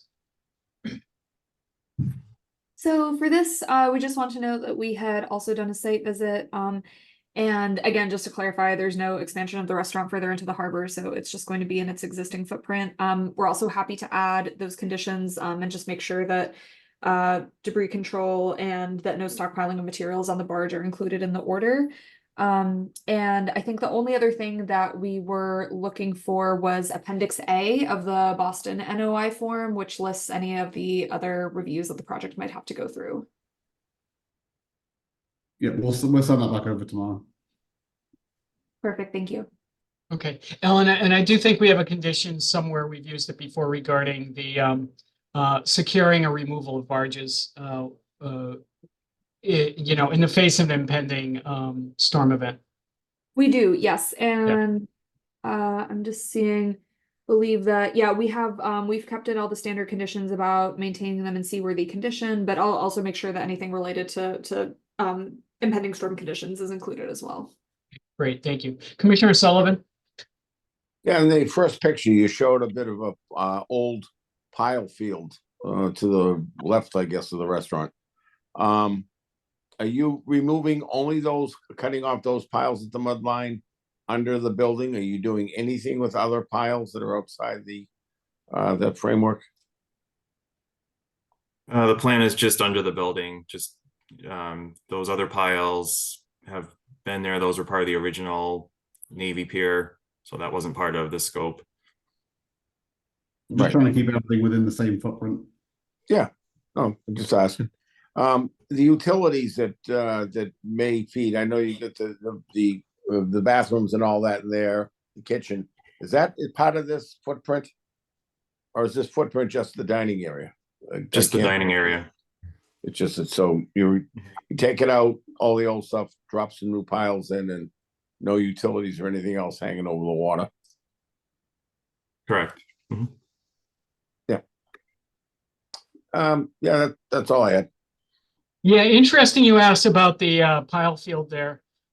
Sort of in a perverse way here. If you remove those, apparently the Chapter 91 program allows you to rebuild on existing pile fields as long as they're visible. And when they're not visible anymore, then you lose your right to rebuild a pier over that footprint of the pilings. Just if you're ever curious why you see at least a few of those around the harbor and other places, that's why they generally don't get taken down. Commissioner Long? Thanks. Yeah, thanks for the presentation. Looks like a great view from the dining room there. Question for Elena is, did we get anything from a Division of Marine Fisheries on this? Because I think they were CC'd on some of their messages going back and forth. Let me just check to see. I think if we had gotten anything. And then maybe while you're doing that, question for Charlie or Brian is are there any proposed sort of improvements to the underdeck to kind of minimize any need for future repairs, or is it kind of purely an in-kind replacement? I think the biggest thing is it's the materials and the new materials from that. That's really the main benefit. Obviously, it's still the marine environment. It still needs to be maintained over time from that. But the hope is with this that there's certainly a good length of time before we have to start looking at repairs again. From that. Right. Okay. Yeah. Understood. Thanks. And it looks like we didn't receive anything from DMF. Brian or Charlie, I don't know if they had sent anything over to you. Usually they would CC commission staff on that as well, but I'm not sure if maybe that just slipped through this time. A confirmed receipt, but I didn't receive any other emails or mail from them. Okay. Okay. Yeah, that's helpful. Yeah, that's all I really got for you guys. Hopefully can get to some pasta here at some point, but that's all I got. Thanks. Okay, but it does raise the question. So you did contact DMF. They haven't gotten back to you. Is there a presumptive approval period? Like, do they need to get back to you within, let's say, 21 days or some certain time period? In other words, could we still be getting comments from DMF? I believe we could. Because usually the comments that we get from DMF, we include in the order of conditions. So I'm a little concerned, not necessarily because I want to hold things up, but I'm a little concerned that if they came back with conditions, we wouldn't be able to enforce them or get them into the order of conditions. I think we have to wait for their comments. Yeah. Is my recollection. Yeah, I'm exactly. going through to see what they've said for previous projects, and I'm not finding a specific timeline, but yeah, they do usually at least reach out to say that they don't have any comments or concerns. Usually they don't just not send us anything.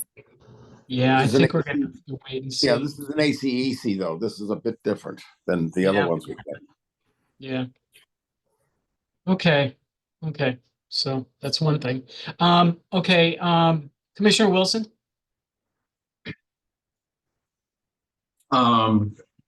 Yeah, I guess two questions. One is sort of just curious in terms of like the amount of like if you were to have a flood event with with BFE 20 or whatever,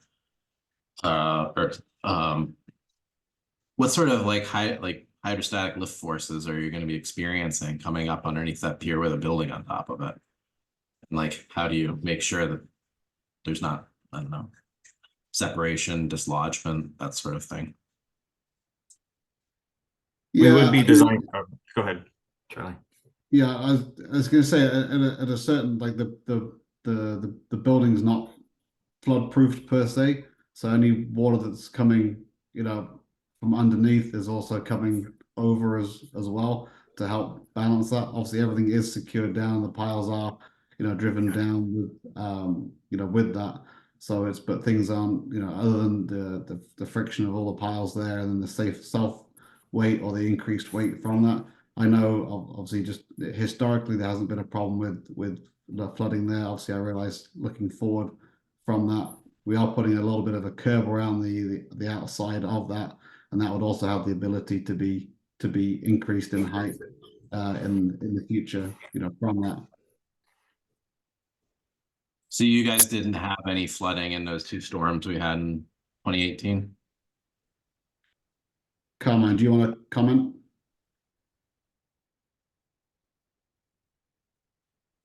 I can chime in on that. So I built the function facility, which is obviously attached to the restaurant, in 22 years ago on pilings, and there's been no issues ever. Okay, well, that's yeah, that's good luck. And I guess the other question would be is just in terms of like, this is obviously an atypical condition from what we see. I don't know if you guys necessarily carry flood insurance or talk to, the NFIP or similar flood providers, but I was just curious in terms of like whether this, newer form of construction that's more robust would benefit you in terms of your rate, or whether that was part of the calculation and it's just purely, replacing something that's degraded with what is appropriate from engineering standards now. Yeah, I think it's more of the latter. They're not giving us too much, credit just because it's definitely also going to be a better construction, more robust than it currently is from that. But it's not I don't think we get any credit as far as FEMA or anyone else from that.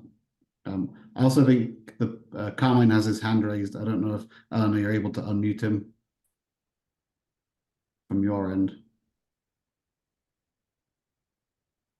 Sorry, I was trying to request a mute.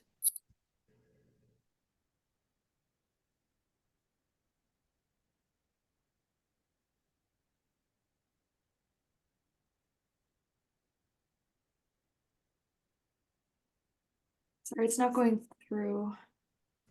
Okay.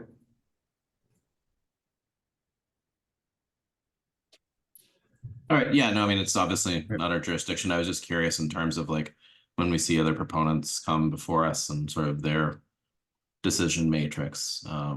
This is helpful information. Thank you. Thank you. Commissioner Khanna? Thank you, Chair Parker. Do you know how? Yeah, Charlie, how much? question for me? Oh, we've made connection. Who do we make connection with here? My name This is is Carmine, Carmine. and I ever had problems in the restaurant flooding over the last 2 storms? No, I haven't. I haven't had any flooding there at all in the restaurant. The restaurant itself is higher than the street. Okay, good. Yeah, no, thank you for letting us know about the historic record Yep. there. Okay. Okay. How much higher is the restaurant floor from the high water mark? That'd be a question for Charlie. Brian, you have the I think it's about 5 feet. About 5 feet, yeah. Yeah. Let's see. Okay. So the question of history and looking at history is understandable because it gives you some sense of like, are you already in trouble or not? But I would say that in this case, historic dryness is no guarantee of remaining dry in the future, especially you're on the water like you are, and the sea levels are only rising. So something to keep in mind when you do large projects, you do have an opportunity to take that into consideration. And I know it'll be a larger project even to protect the space, but it probably is cheaper in the long run to do it sooner than later. And Yes. I was wondering who owns the land in the land there just above water, or land underwater where the restaurant is?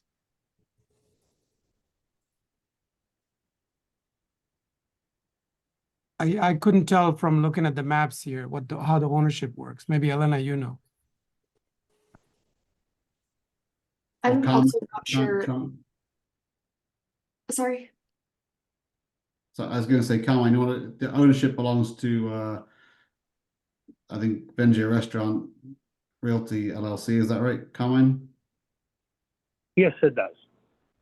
It's Venetia, yeah, Venetia LLC owns the property. Oh, the LLC owns it. Okay. Yeah, I was just trying to look it up on the BPDA website, and the address didn't even come up. So maybe the address is something else. Maybe 26 instead of 20, Erickson. Something to Yes, it look could- into. Just It could be under 20 R. Go ahead. Erickson, because that was all one property years ago. All 3 parcels around it was owned by Lolly Shipyard at one time. So the addresses there were a little messed up. It was 20 R and 26 R. Erickson at one time. Is 20 correct or not? Yes, it is. We're using 20 Erickson. I see. Okay, that's what I couldn't find it under, but anyways, maybe a tangential issue. And so you're gonna be cutting the piles right at the mud level, which I understand so that you don't disturb the substrate, but are you not concerned that the pile buried there is still weak and you're gonna be connecting to weak piles? So we're not connecting to those piles, we're driving new piles. I see. So So- the ones that are already buried that which you're gonna cut out, they were just gonna be left there. Correct, yeah. So I the, see. the issue is because they're timber piles, when we remove them, they leave a kind of a 12-inch diameter hole that then also the mud line then moves around and it releases some of the consolidation of the material from that. So it's, if you pull a hole, whereas if you keep them there, it keeps the same, density, for want of a better term, of or consolidation of the existing soils. Especially when we got, seawalls back there, we want to do everything we can to stop any of the soil movement from that. And then I can also address, sorry, go on. You go ahead. I was going to say, just to address the earlier comment, and then as far as something that we've done with a lot of our designs, certainly around the city, is on the kind of the future proofing of the structure. We do have built-in capacity if the structure needed to get raised in the future. From that, obviously, right now we have the existing restaurant, and there's only this is just a small corner of it to try and do. And if we try to raise this up too much, it just really wouldn't work from a practical standpoint. But we do have some capacity built in to raise that up if in the future the whole area needs to get raised up. So we wouldn't have to come back and disturb the mud line again with new piles or anything else from that. In the same way, we've got the ability to put a bit more of a wall around the outside. Obviously, you can understand why we'd want to minimize the amount of wall around the outside of the restaurant from that. But so there is redundancy built. Well, not redundancy, it's planned as part of the design to be able to build up off the top of that a few more feet if we need to in the future. So you're not raising the restaurant now, but you're putting in some system that allow you to raise it in the future without disturbing the piles. Correct. Well, that's good to hear. So you're going to be installing new piles in new locations, I assume, and they will be going into the substrate, right? That's the part I didn't understand earlier. Okay, great. All right, thank you. That's all. Thank you. Commissioner Richmond?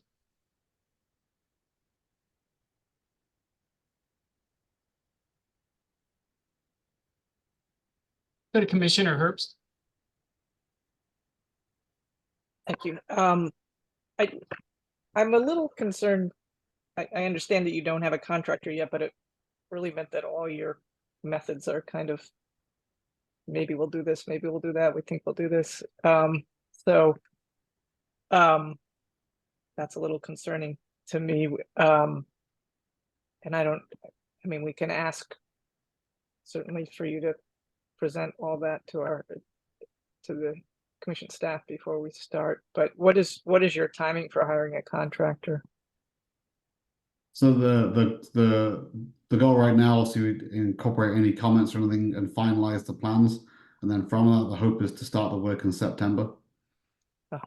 And I had asked about the Appendix A that wasn't in there. Are you permitting elsewhere, or is there other review Yes. going on?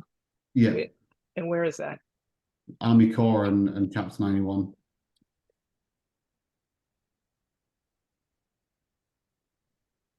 Nothing else for me right now. Thank you.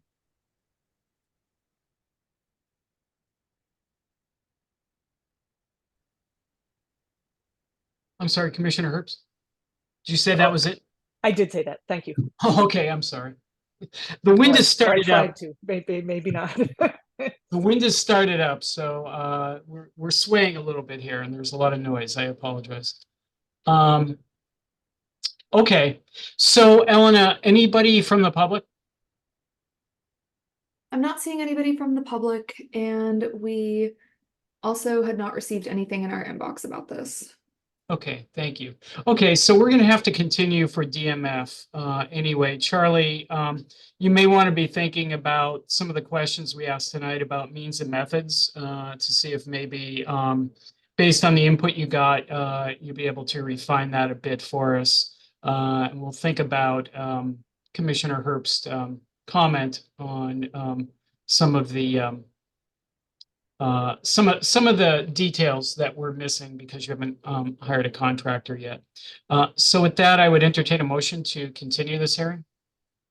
So moved. Do you have a Second. second? Thank you. Commissioner Sullivan, Aye. Commissioner Long, Aye. Commissioner Wilson, Aye. Commissioner Conant, Aye. Commissioner Richmond.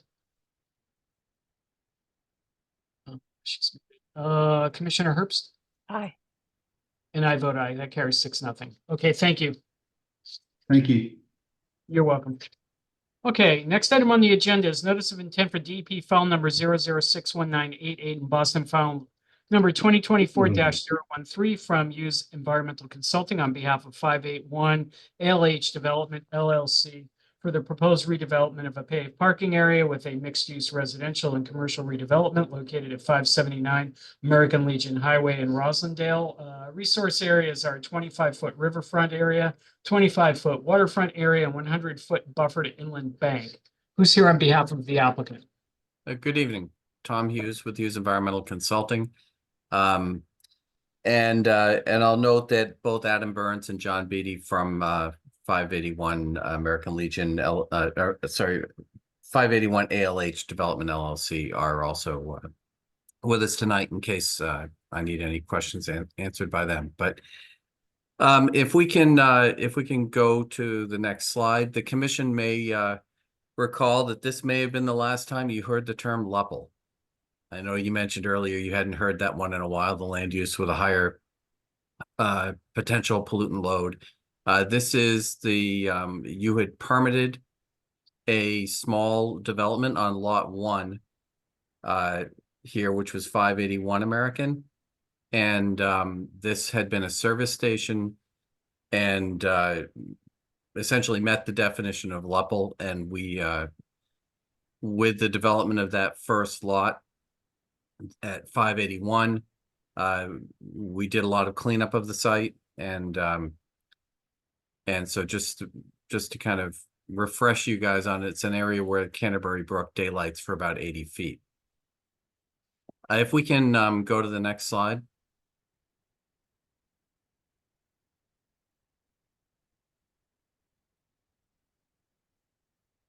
So 581 is actually currently just finished construction, and we're about to move to the restoration of the brook area. And 579 it's a 0 setback from the lot lines. So essentially it looks like one building, but it's 2 separate buildings kind of right up against each other. 579 is what we're here for tonight. If we can go to the next. So the project location is at the corner of Canterbury and American Legion in Roslindale. It is an area that after Canterbury Brook goes into a pipe at, I think it's at the Scrub-a-Dub, it ends up daylighting for about 80 feet before it goes back into a pipe and then travels miles down. And I'm pretty sure John knows where it's going. I think it may be to the Muddy River, but it's running somewhere for miles from this point. If we can go to the next. So it is not mapped in a floodplain. It's mapped as Zone X. If we can go next. This is what it looked like before the development. Again, just to kind of remind you the site that we're dealing with. Right. And right behind this, that wooded area is kind of the edge of the brook, and in amongst the woods there were, I believe, some silver maples and a bunch of Norway maples, some bittersweet, etc. If we can go to the next slide. Here's a view from the east, again, just showing the area. The site we're talking about is that kind of triangular parking area just towards us, kind of at the bottom of, just next to that service station. The large parking area to the right belongs to a neighboring church, and you can just see kind of a shadowy area where that brook daylights to the right of the building, going back towards the church parking lot. If we can go next. This is a picture of the easement area, and you can see a bunch of Norways. You can see in there's bittersweet, there's poison ivy. There's a lot of bare ground, and there's still some surficial debris from its, you know, a lot of stuff that seemed to make it over the fence line from the old service station. If we can go next.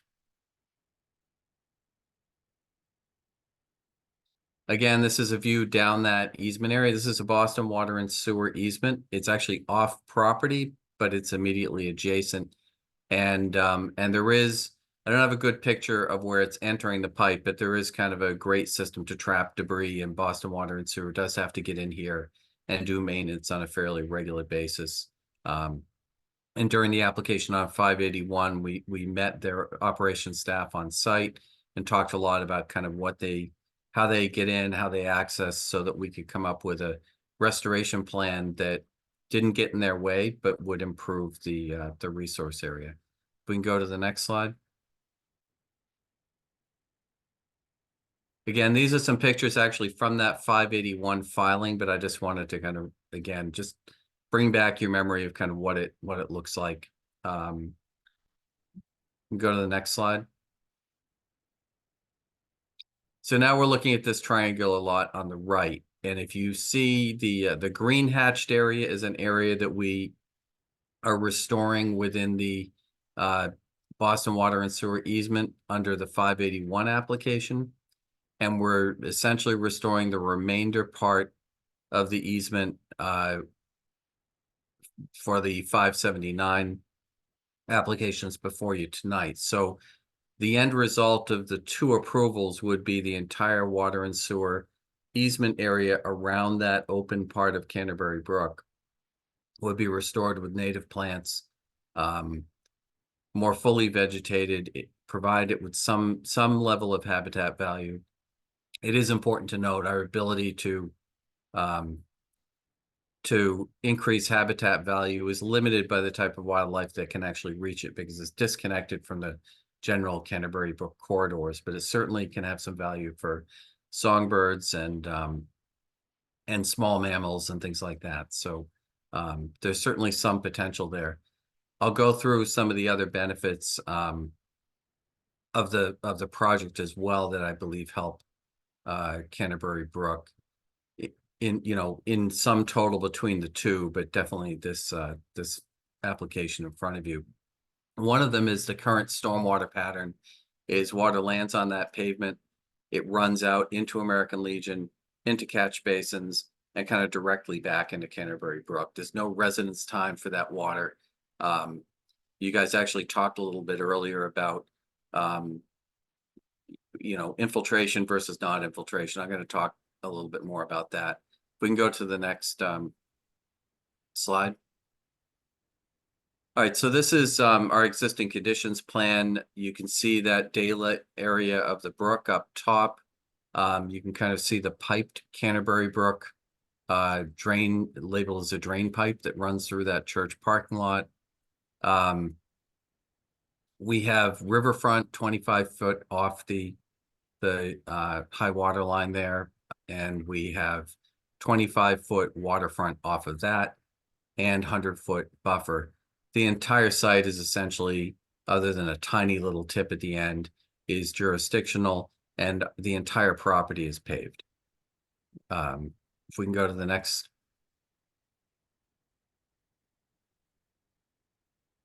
So here you can see the building that's being proposed. Now we're talking about a lot size that's about 3,700 square feet and a building that is just under 2,200 square feet. But we are doing some really good things. Behind it, all of the parking is basically under the structure. So the parking area, which typically is where your dirty stormwater is generated, is under roof. So it's gonna be less subject to exposure to rain. Behind the building, we have an area of pervious patio. There are drains collecting all the roof runoff. And there are actually drains within the pervious patio area so that if the perviousness of that is exceeded, we pick them up. That all goes into a stormwater treatment unit and then into a dry well. So that we are infiltrating. Our dry well is actually off to the right. And I think on the next slide, we may actually be able to see it a little bit better. So we're not doing it immediately up against the bank of the brook, which somebody seemed to be concerned about that being an issue earlier, but we are infiltrating, and especially the smaller storms, any surface runoff that heads towards the brook is going to be captured by that pervious patio. I actually would somewhat disagree with what was said during the earlier hearing. I think infiltration is extremely valuable, especially on the smaller, flashy brooks. This area around Canterbury Brook has tremendous amount of pavement. There's very little residence time between rainfall and when it makes it into the brook. When it makes it into the brook, it's also making it into the brook hotter because of the temperature, the thermal pollution that comes from running over pavement. By putting it into the ground, it meters out the flow as it enters into the brook. It comes out at a lower temperature and helps with the water quality. I don't want to fool anybody on the commission into thinking that this project is going to vastly improve the water quality of Canterbury Brook. This is a postage stamp lot in a tiny little exposed area. But between the proposed restoration of the immediate area around the brook and the infiltration of water, it is something that cumulatively, if other projects do this kind of thing, can have a big impact on the brook. And to me, when I'm putting together things with my applicants, I'm always trying to think cumulatively, because if you look, you can always argue a single project on its own isn't going to make much of a difference. But if you think of them cumulatively, I think it's an important way to look. If we can go to the next. So this is the grading utility plan. You can actually see in there in green, you can kind of see that the treatment train is off to the right, with the dry well, I think, being the structure furthest to the right. So we're kind of bringing the water away before putting the vast majority of it into the ground, which does increase the residence time and slows out the metering into the brook. But I do think that infiltration is valuable. I'll also note this has been through one round of comments from Water and Sewer, and the plans you have in front of you, at least based on the project engineer's opinion, address all the stormwater comments that they had and the sewer connection type things. And I think they're waiting to get some information on water meters and some other minor things that are less related to conservation before resubmitting.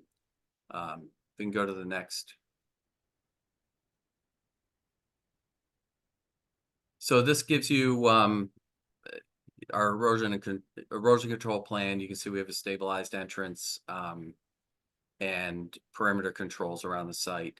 In addition, when the restoration work is done around the brook, that will also be monitored by a wetland scientist such as myself, similar to what we're doing at 581. And we will take appropriate BMP measures as we do the work, but the idea is to try to minimize any disturbance. The other thing that's going to be important when we do the work in the easement is we will be coordinating with water and sewer operations to make sure as we lay the plants down, we're not putting anything in their way. The idea is not to make their life more difficult, but maybe to have it be a prettier site from which they can do their maintenance. If we can go to the next. So you may remember this plan. We submitted this during the hearings on 581, just to show you what a concept for the next phase would be. And this is what we submitted.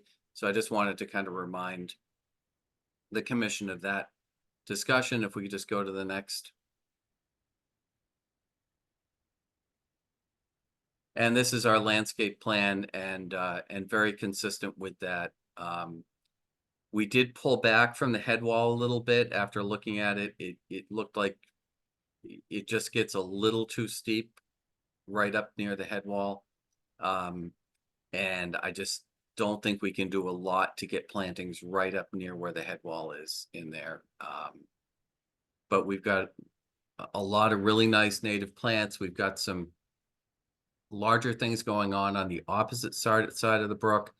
On the side towards the site, there's smaller plants designed to allow operations staff from water and sewer to be able to get in there pretty readily if they need to get in to remove debris or do anything and not get in their way. There are also plantings around the pervious patio, and there's another area of plantings off to the right in the outer buffer zone to the right of the building. It's a tiny little site. It's a tiny little exposed area of Canterbury Brook, but I believe combined with the other project we've done at 581, we're making a real significant improvement to this small little area. So with that, I think, you guys have had a long night. I'd be happy to just answer any questions and open it up to you guys at this point. Sure. Great. Thank you, Tom. And thank you for your opposing opinion on the infiltration issue. That was interesting. Okay.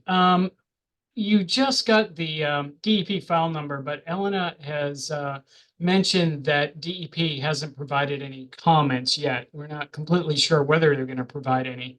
But Elena, can you give some color to that? Like, should we? Absolutely. Yeah, Yeah. so the sort of behind the scenes part of this is that DEP seemed to have an IT issue earlier today, which I think delayed them Got it. getting new filing numbers, but it also sounded like the person at DEP who was assigned this project hadn't had a chance to review the filing yet.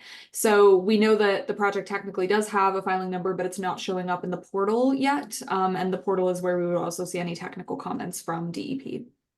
Okay, so similar to the DMF issue that we had, I think it was the last hearing. We should wait to see DEP's comments. Mr. Chairman? Yes. If I can just note, the analyst did actually follow up with an email back with and said that she anticipated looking at the filing next week, that she was not in the office this week. So, okay. So I would at least anticipate that they'll take a look next week. I'm not sure they're going to have a lot of comments because your performance standards under the ordinance are so much stricter than the Wetland Protection Act. Yep, understood. Okay, thank you for that. I appreciate it. I didn't really have anything else at this point. Commissioner Sullivan? Yeah, and then running alongside that brook is a 4.5 foot sewer, intercept the sewer. I think there's a manhole just about where the brook opens up again, but I didn't seem to see that on your prints. They were pretty tough to read. We need access to that, and I know you did a good job landscaping, proposing the landscaping along on top of it, but I haven't yet seen the plans you submitted, but we need to make sure we're going to be able to get up to that manhole, which should be just about where the head wall of the Canterbury Brook comes out again. So I just want to. I didn't quite understand when you said, the infiltration. I got all that, and I totally agree. Infiltration does work alongside the bank. Where's the roof infiltration going? Where's the downspout coming into that dry well? Is that all? Yeah, if we can go back, this is my one beef with PowerPoint. With a PDF presentation, we can zoom in a lot easier. If we can go up another sheet, maybe one more. Probably one more. Sorry. That one. Yeah. So there are 3 6-inch downspouts on the back side of the building. Yep. and they lead down to the dry well. They feed directly in to the dry well. And my understanding, so the dry well, after the dry well, it has an overflow that goes into the drain pipe. And I'm familiar with that interceptor line because it also runs through another site that I've got further upstream. In addition to, we talked a lot about it on the 581 project. And what I can do with this, I can add, if we're going to continue to wait out DEP comments, I can make sure that before we place any plantings, that we actually sort of lay them out and then meet operations staff and make field adjustments to their layout to make sure that you can get where you need to get. That the plants that are on that side of the brook, as I noted, they are very low, mostly herbaceous, but there are some sort of very small shrubs. But we should be able to just field move those things to get out of your way. Oh yeah, no, our 8-ton trucks crush those very well. Yeah. How does the drain line overflow after you have that infiltration? Are you tying back into that overflow you have up further, or are you creating a new one? I believe it's a new one. This is a separate lot. Yeah. And so it's actually having to be managed separately. And I believe that you can kind of see there looks like there's an excavation out to the within your easement in the church parking lot area out to the line just upstream of the head wall. Right. So you're going into the pipe part of the Canterbury Brook. Right. And honestly, I do prefer that rather than running water down over that that sort of rough bank that's there. Right. No, we prefer it too. We don't own that pipe. That's all. You got to get the church permission. Okay. That was put in back in the 50s when it was a thing to do in closed brooks. So all that piping along there belongs to them. Okay. Just letting you know. That's all. Yeah. So I don't. This is like such a tiny little spot. It doesn't seem to be a tremendous problem. I don't really have any other comments, but I haven't seen any of these plans yet. You know what happens when they get up to me. So just give me the warning. Yeah. That's all. I'm noticing on this plan, it's got a stamp for your signature, which is missing. So. Yeah. Okay. Commissioner Long? Yeah, thanks for the presentation, Tom. Are you proposing any tree removals here? On this side, I don't believe there are any. I think there's silver maples. There was one we had an eye on that we talked to water and sewer operations staff. It's kind of a big leaning silver maple that goes out over the brook. The Norways were next to the other lot, and those are already proposed to come out. There might be some smaller Norway saplings in that section, but there's nothing significant. One of the things we committed to do on the 581 that carries over to this is that, the building owner and managers, if they see an obstruction in the brook or any kind of issues like that, we would reach out to water and sewer to make them aware and kind of be another set of eyes for them. Got it. Okay. And I'm curious, I haven't seen the site, but I walked that site with you and Elena at the intersection of American Legion and Walk Hill Street. Right. So I'm wondering if there were any kind of like lessons learned from that restoration or mitigation area in the one at 581 as far as like successive plantings or seeding or any erosion control and materials and that kind of thing. I think the biggest thing is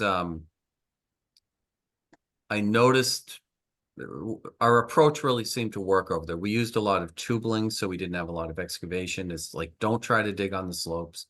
Keep your planting pot size down if you can to gallon or smaller.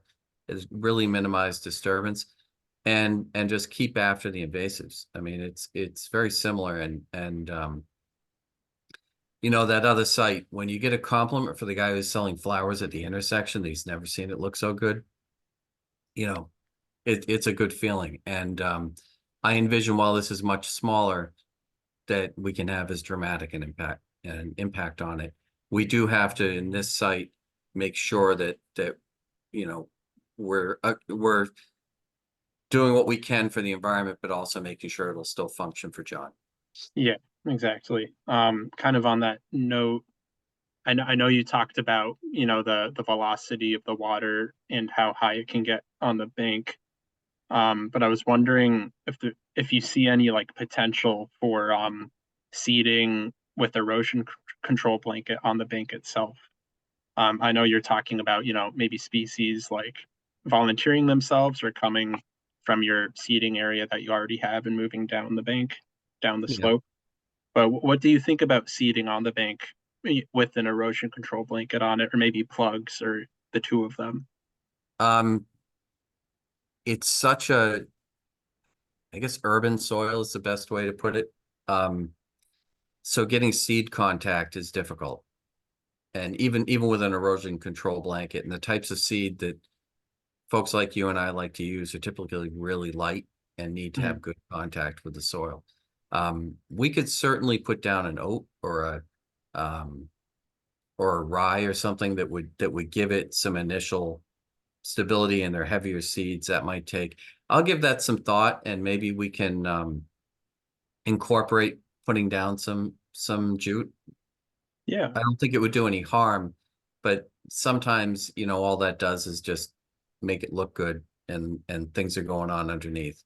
The biggest benefit we're going to have here, I think, is from the removal of the debris and getting enough plants started, you know, as well as stopping, you know, what little water does run there, you know, is running straight there. And so by doing the various things we're doing to kind of trap water, infiltrate it, and move it away from directly going down the bank, I think we're also going to help. So I'll take another look at that since we'll have that time, and update the planting to incorporate the potential use of those fabrics. We did actually use those at the other site, the Walk Hill site.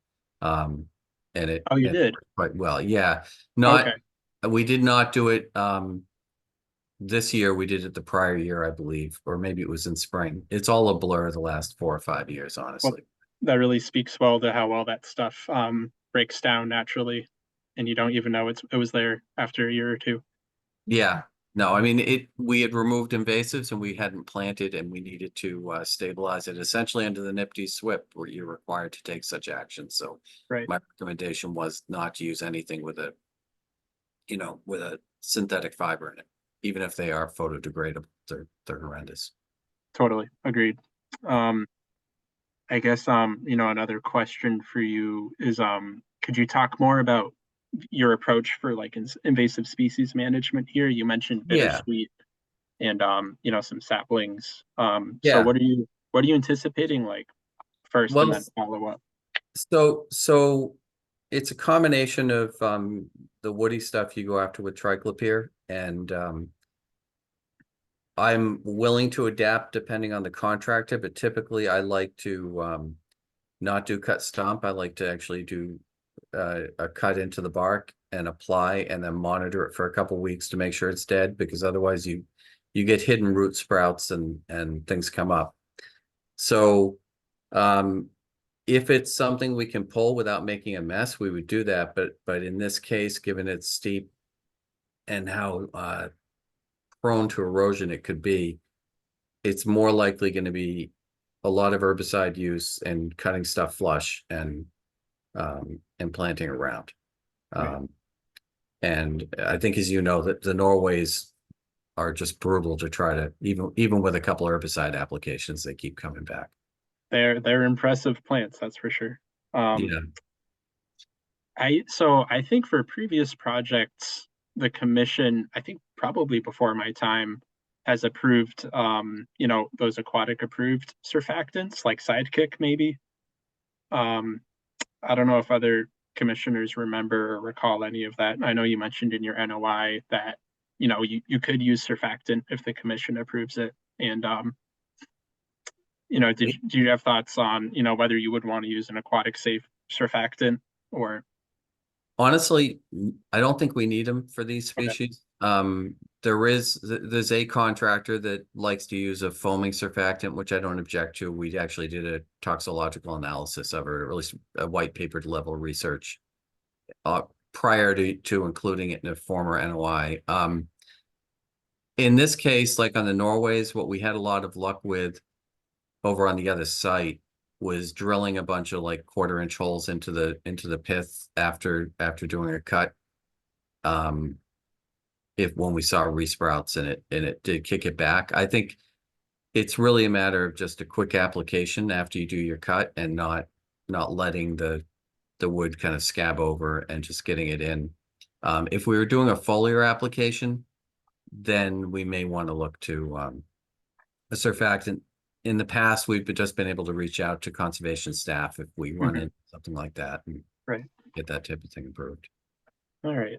No, that sounds good. I guess one thing that maybe hasn't been brought up yet is, switching gears, is the pervious pavers and, the maintenance of those. So I didn't look for it in your NOI and it could be in there, but do you all have, manufacturer instructions for maintenance of pervious pavers or the pervious patio? Yeah, I can make sure it's in there. It's typically shop vac. Okay. It's usually pretty simple, but I'll make sure that's in the O&M, and if it's not, we'll get it added. Excellent. I think that's all I got for you. I'll stop beating the invasive species horse. That's all I got. Thanks. Great. Thank you. Commissioner Wilson, I do remember Sidekick, but I'm sure you remember better than I do regarding the excuse me, the issue that Commissioner Long brought up. But geez, I don't know whether I remember it any better. Yeah, I think it had to do with the regatta work. Yeah, that's where I was placing it. I don't think it was. I was trying to remember whether it was Amtrak, like the sort of the MBTA right of ways, or whether it was regatta work. I was trying to pull it up, but I can loop around on it if it's the thing. But yeah, beyond that, I didn't really have any further questions, and appreciate you sending me down the rabbit hole of what happened to the Canterbury Brook. That's Chief Engineer Dorr had some fantastic photos. So in the digital archives, especially for Digital Commonwealth. So I hope Chief Engineer Sullivan one day can contribute his European vacation photos and photos of people in sewers one day. Fantastic. Thank you. Commissioner Conan? People in sewers. Wow, what an image. So something you said that got my attention, Tom. It's was there a mention of a lot of bare ground in that land just adjacent to the lot? Yeah, so the vegetation, and there's not a lot of herbaceous and the bare ground is in the water and sewer easement. There's not a lot of herbaceous plants, and the invasives that are there are woody, and they're kind of covering so much that you don't have a lot of growth. There was also a bunch of old car parts and things that block stuff. So yes, there's bare ground back in there in between these things. And the other thing is Norways have this tendency to canopy out so densely they don't let things grow under them. And there is some research that the compost from Norway leaves has a growth inhibitor in it that prevents growth. I never get the pronunciation right, but the allelopathic tendencies of these invasive plants is not to be underestimated. It's why you see invasives growing under invasives. They can kind of tolerate it, but the natives just can't take it. Some of it's done through over nitrogenation, and others done through other mechanisms, but that's why you kind of can't leave these standing. Yeah. Yeah, I was wondering what the cause of the bare ground is, but I think your theory makes sense, but others here can probably confirm that it's really the tree that's not letting any undergrowth, and maybe the compost is not letting that happen Here you either. go, Kate. Mr. Sullivan, were you about to say something? Nope, No, I'm it's trying good. to calm my dog down. He's trying to jump all over me, that's all. Oh, okay. All right. And if I can just also add, and the soils are extremely poor quality is another thing, but it's so steep, I would not want to try to amend the soils. It's poor quality because why? They're highly mineral. There's not a lot of organic. There's a lot of sort of urban debris within it, you know, chunks of see. concrete, and it's an old, you know, the Canterbury Brook likely was not a straight line. It probably had a meander, and it probably had a flood shelf, and it was all filled right up to a channel. So it's the quality of the material that was used on the fill. I see. Okay, so that's the soil is, you know, poor quality and likely toxic. From your description. I'm not sure it's toxic. It's just the invasive plants have set up conditions that are short term in terms of the toxicity to plants, and I want to be careful when we use the word toxic. I'm not talking about pollutants, chemicals, things that would harm, you know, drinking water. I'm talking about these sort of properties by which the invasive plants change the bacteria and then the nutrient patterns in the soil, so they inhibit the growth of other plants. When we get rid of them, the soils will, you know, start to recover, and native plants are much better at adapting to poor soils once they get going. And so I have every confidence we'll be able to get that site vegetated and looking great. But it just is not conducive to naturally vegetating itself with anything other than the invasives and some poison ivy. Which is why there are parts that are barren, right? Yeah. Okay. And thanks also for mentioning thermal pollution. So I just wanted to understand that the easement portion that you're talking about, that where you could do some revegetation, that's an offer you're making to the Boston Water Sewer Commission, is it? Yes, as you may remember, when we came in with 581, this was I remember the other side. Yeah. right. This is the first project where it makes sense to be flexible in the waterfront area, right? And we were trying to make sure we were offering mitigation to essentially make it make sense. And there's no good way to mitigate fully on site. And there was this small little area of Canterbury Brook that, you know, the water flowed through it, and there was really nothing nice about it. And we saw an opportunity to make an improvement and offer the commission and the city some mitigation. And to me, I mean, it's a tiny little thing, but I think it's a great example of how you can still develop a tight site, but make an improvement to a resource area. Sure, sure. Yeah, small is beautiful, and it gives us a chance to create a model or an example.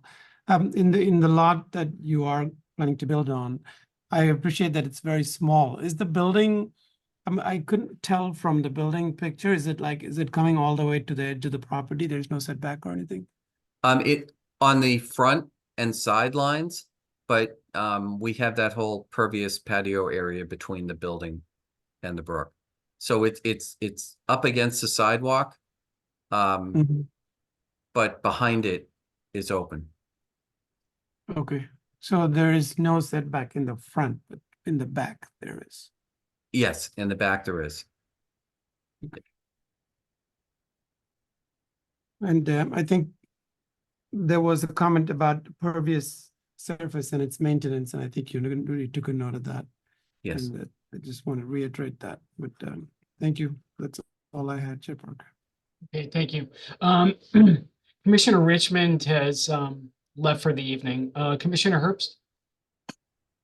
Yeah, just one, I guess, comment about I feel like I'm not the plant person, but we hear so much about the invasives and how difficult it is to manage them and keep them under control. And I think your proposal is to do 1 year, fall and spring of management. And I guess I'd like to suggest that it be 3, that because I have a feeling once you're done, so is anybody's attention to this property as it's not yours.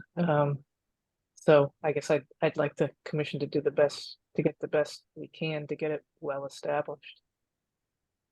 And that's all I have. Yep. Thank you. It's a good point. Are Yeah. these going to be home ownership or rental? Actually, on this set, I'm not 100% sure, and maybe maybe Adam can jump in. Adam. Before he does. If I can just note that when I write basically it's a 1-year protocol, but if there's still invasives, we go back and we keep going until they're gone. So so that's the intent. So if you wanted to do 3 years, that's fine. Okay. Okay. And the reason I asked the question, Adam, is if they're condos, we need reference of the order of conditions in the master deed so that the ongoing obligations are known to the unit owners when they take over. If it's rental, it's different. The rental, the management company will take care of it. So what's the answer? Sure. Hello, everybody. Thank you for your time this evening. Adam Burns, one of the project proponents of Boston Pinnacle Properties and 581 American Legion Highway Development. 581 is condos. It is listed within those documents per the commission's suggestion. This project, 579 American Legion Highway, is workforce housing and it's workforce rental housing. Got it. Okay. Thank you. My pleasure. Okay. Elena, anybody from the public? We had received a comment. Oh, there's a hand raised. Yes. Okay, Mr. Yoder.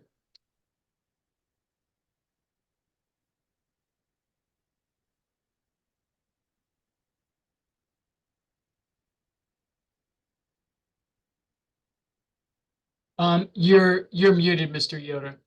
Yoder.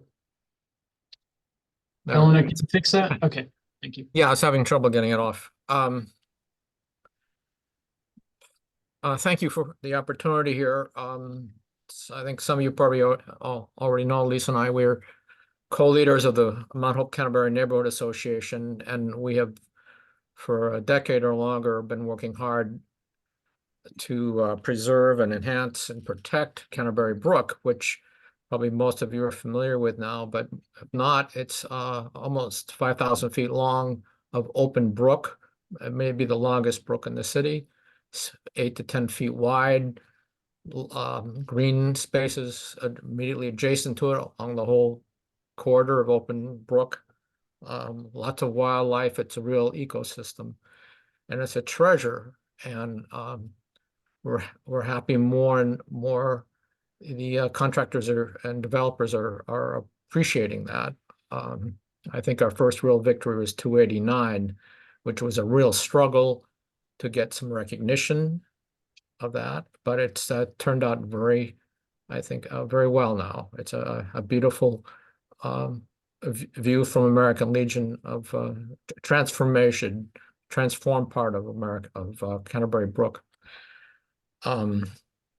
And so I'm glad to see there's an effort going forward for this 80-foot section. Even though it's a short section, it's still part of the whole and very important. It's unfortunate that, and due to the layout and everything, there's no real public access, so the public is not going to be able to enjoy it. At 289, there was even an opportunity to come onto the private property from Walk Hill Street, and there's a patio there set up. So my last understanding is the public's actually encouraged or allowed to come in to that section of private land to overview the Canterbury Brook. It would be nice if something like that was available here. But the other thing I wanted to point out is American Legion is also considered a parkway, even though its name doesn't reflect that. It's almost impossible to get the name changed. It has the Greenbelt overlay protection, which requires, encourages anyway, green plantings up and down the roadway, right next to the sidewalk. Of course, in this situation, it's kind of difficult because the building's right there on the sidewalk. I was trying to think of some way, community benefit that would offset that lack of green space and access to the Canterbury Brook. And one thought I have is one project we have been trying to get going that perhaps the development could help contribute to is just a few hundred yards down American Legion Highway south on the other side of Canterbury, Canterbury intersection. There's a now an abandoned left turn lane. It's about 270 feet long. That it would be wonderful if that could be turned into an extension of the median and plant trees there. It's a little bit of a problem of chasing public works and transportation department and parks to see who's going to move first on this. So we're not really ready for any investments yet, but if we get that far, I would like to ask for some community contribution towards the actual building of something like that. So that's all I can think of right now. Thank you. Okay, thank you. Lisa? Yes, hi everyone. Let's see, there I am. Yeah, thank you very much for this. Interesting to find out that there was already a Conservation Commission hearing on this. We have not been notified about this project at all, so we've kind of been scrambling. Okay, so I have a few notes, a couple general ones, some very specific ones, but also the letter that we sent in today from our neighborhood association did ask for a continuance for a variety of reasons, environmental and environmental justice among them. So let me just, I know it's late, but I'm going to quickly say these things, and I don't know if it makes sense to, make a comment or a question and then wait for an answer, or just to kind of, say everything. If it's going to be continued, then, more of these details we can hash out together at that time. So, well, first of all, since we didn't hear about it, what stage is this at in the BPDA review process? We couldn't find it anywhere on the BPDA website. As I said, we were not notified. And we're in contact with, all the pocket neighborhood, all abutters, because we work together. You mentioned several times that you've emphasized that it's a very tiny lot. So proposing 8 residential units and a commercial space is a lot of development to cram into that tiny space. So where is the information about dimensions and transportation impacts?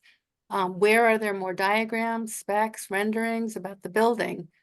Okay, so let me go to the proponent here. And just want to remind you that our jurisdiction is the wetland resource area, but let's just figure out, Adam, was this BPDA required review? Did you go in front of the zoning commission, zoning board? And if you did, where are those documents so that Lisa can find them? Did you want to take that or you want me to take it?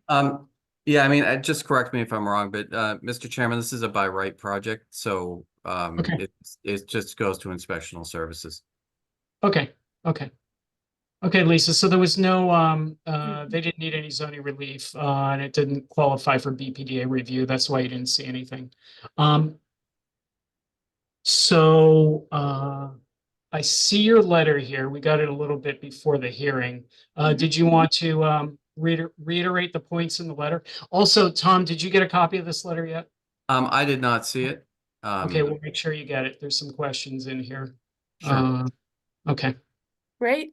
So, so then therefore I won't repeat what's in the letter, but I was, reading the details on the NOI and the stormwater document today. So I just like to, like I said, make a few comments and say a few things. Also, this is the first time, I mean, I've never seen in my experience, in our experience, something suddenly going before the Conservation Commission that didn't already go through some, some other BPDA review and community process. And the fact, I believe that you're calling it as a right because it's a commercial zoning. However, whenever residential is built, it's allowed in commercial, but there's a big problem in that there's still the impacts of the 8 units of housing on the bank, but commercial zoning doesn't require the already minimal kinds of setbacks and other things that residential does require because it does have impact. So our stance is that there still should be review and community input. Really glad to hear some of the questions that some of the commissioners mentioned, including the question about rental or home ownership, because there are definitely needs that we have here regarding that. Like we need affordable home ownership units here. We've already gotten just almost all rental. Okay. So I'm going to go into some of the specifics. So really good to see that you're proposing some pervious paver areas adjacent to the Canterbury Brook and daylighting and planting. And so I'm going to ask a question, but again, maybe I should just say them all right now. Is the environment, an open space department guiding vegetation selection? I noticed that in the environmental justice section of the NOI, you don't mention that this is an environmental justice neighborhood, which seemed odd. This is low to moderate income, 74% Black and brown families. So we definitely need and expect to have that environmental justice lens put both by the city and the state on development and environmental protection. Rick mentioned the GPOD, the Greenbelt Protection, and again, why isn't it designated in the NOI? You do mention in your NOI that it is not connected to a wildlife corridor. American Legion is definitely a wildlife corridor from Franklin Park to Crane Ledge Woods, including the Boston Nature Center, all the garden-style cemeteries along it, and residential yards. So there's a ton of land and water, wildlife that it is a connection, and all of this development is displacing these the other species. Okay. Existing tree canopy has environmental and aesthetic value, even if it's called invasive. The Norways have managed to root and thrive there, which, due to the conditions there, it is so likely that new plantings might not. So I think that's important to look at because the tree canopy there is providing benefit right now. I'm almost there. I saw in the wetland resource areas checklist that it says that there's going to be no disturbance to any wetland resource area, but the intention, because it's such a tiny lot, is clearly to build on not only the resource buffer area or the waterfront, but the riverfront. So it's actually disturbing, and I know it's already been disturbed, but it's definitely we're just looking for as many improvements and not just basing, we hear you and we're very glad that it's not going to be an auto repair place anymore, but the standard shouldn't just be that it's better than the terrible use that it had before. Okay, and then last is very specific. So you talk about restrictions on the use of pesticides and herbicides within the 100-foot buffer zone. And that fertilizers should be restricted to the use of organic fertilizers only. Fantastic. Pesticides and herbicides shall be used sparingly. You state and give examples of best practices that they will be encouraged.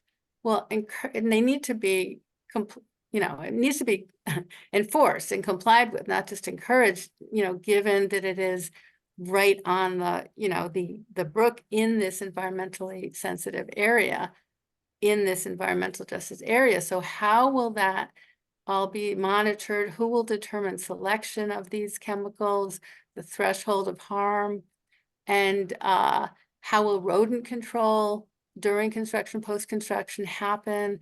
How will it be monitored? Who will determine selection, threshold of harm to hawks and owls, that eat the rodents? And last, how will snow melt and salt be prevented from harming the brook environments? Okay, that's it. Thank you. Okay, thank you. So I think a lot of your questions and comments here are, at least as they relate to wetlands resource values and protection. We have that all under advisement. We're going to be continuing this hearing. The applicant will get a copy of your letter. Yeah, I think that's it. Thank you for your comments. Elena, anyone else? I'm not seeing any hands raised and we haven't received anything else in the inbox. Okay, thank you. So with that, I'd entertain a motion to continue this hearing. So moved. Second. Thank you. Commissioner Sullivan, Aye. Commissioner Long, Aye. Commissioner Wilson, Aye. Commissioner Conan, Aye. Commissioner Herbst, Aye. and I vote aye. Carries 6-0. Thank you. Yeah, thank you for your time tonight. Take And care. Tom, as usual, very comprehensive. Thank you for all the information. Okay. Okay, there's been a number of continuances. Continued have been notice of intent for DEP file number 0061704 in Boston, file number 2020-007, DEP file number 0061772 in Boston, file number 2021-010, and DEP file number 0061961 in Boston, file number 2023-051. We'll now begin our regular meeting. Next item on the agenda is a request for a certificate of compliance for DEP file number 0061826 for the demolition and reconstruction of Pier 2 and Wharf 3, located at 466 to 490 Hanover Street in the North End. Resource areas: land under ocean, coastal bank, and land subject to coastal storm flowage. Elena, what do you have on this? Yeah, so staff had conducted a site visit on March 28th. So this is the Coast Guard base that is in the North End. Based on our observations, everything was done according to the plans that were permitted, and all work appeared to be complete. We had photo opportunities were a little bit more limited considering the nature of the site, but we did have a photo to show the commissioners the work that was done, just sort of showing the pilings that were there. And based on our observations, we would recommend issuing a certificate of compliance for the work. Great, thank you. Any questions from any of the commissioners? Hearing none, I would entertain a motion to issue a certificate of compliance for DEP file number 0061826. So moved. Give a Second. second. Thank you. Commissioner Sullivan, Aye. Commissioner Long, Aye. Commissioner Wilson, Aye. Commissioner Conan, Aye. Commissioner Herbst, Aye. and I vote aye. That carries 6-0. Next item on the agenda is a request for a certificate of compliance for DEP file number 0061774 for the demolition of a residential building and construction of a new multifamily residential building located at 839 Saratoga Street in East Boston. Resource area is land subject to coastal storm flowage. What about this one, Ellen? So staff also conducted a site visit for this project, and we found the site to not be completely ready. We found some construction debris that was around the edges. We were also unable to access the back of the site. And based on this, we've provided feedback to the applicant, and they're going to be reaching back out once a few of those things are cleared up. So for now, we'd recommend continuing the vote for issuing the certificate of compliance. Okay, we don't have to take a vote on a continuance. We're just not Okay. bringing it for us. Yep, okay, sounds good. Administrative updates. We want to talk about the enforcement order at 201 to 259 Independence Drive. Absolutely. So this was the enforcement order that we had provided the commission an update on the last hearing. As a reminder, this is an area at 201 to 259 Independence Drive, West Roxbury. And we had observed what we believe is unlawful removal of vegetation and other alterations to at least the buffer zone to BBW. We have sent out the enforcement order, but have not heard back. That enforcement order was sent out on March 18th, so we'll be following up with them shortly. But tonight we would just ask that the commission ratify this enforcement order, and then we'll be able to send that ratified order as well. Great, thank you. Any questions from any of the commissioners?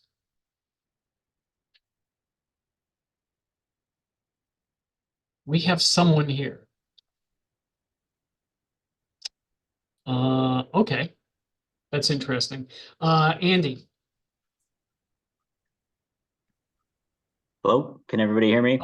Yes, we can. Hi, here, Andy Marno for Just on Hill Realty, here. So we received the letter on Friday, noting the enforcement order, and are reviewing it. I just wanted to come to the meeting tonight and acknowledge receipt of the letter. We conducted a site walk internally earlier in the week, and we're in the process of reviewing the impact on the buffer zone. We're not working in the wetlands, that I can confirm. There does appear to be some disturbance in the buffer zone area.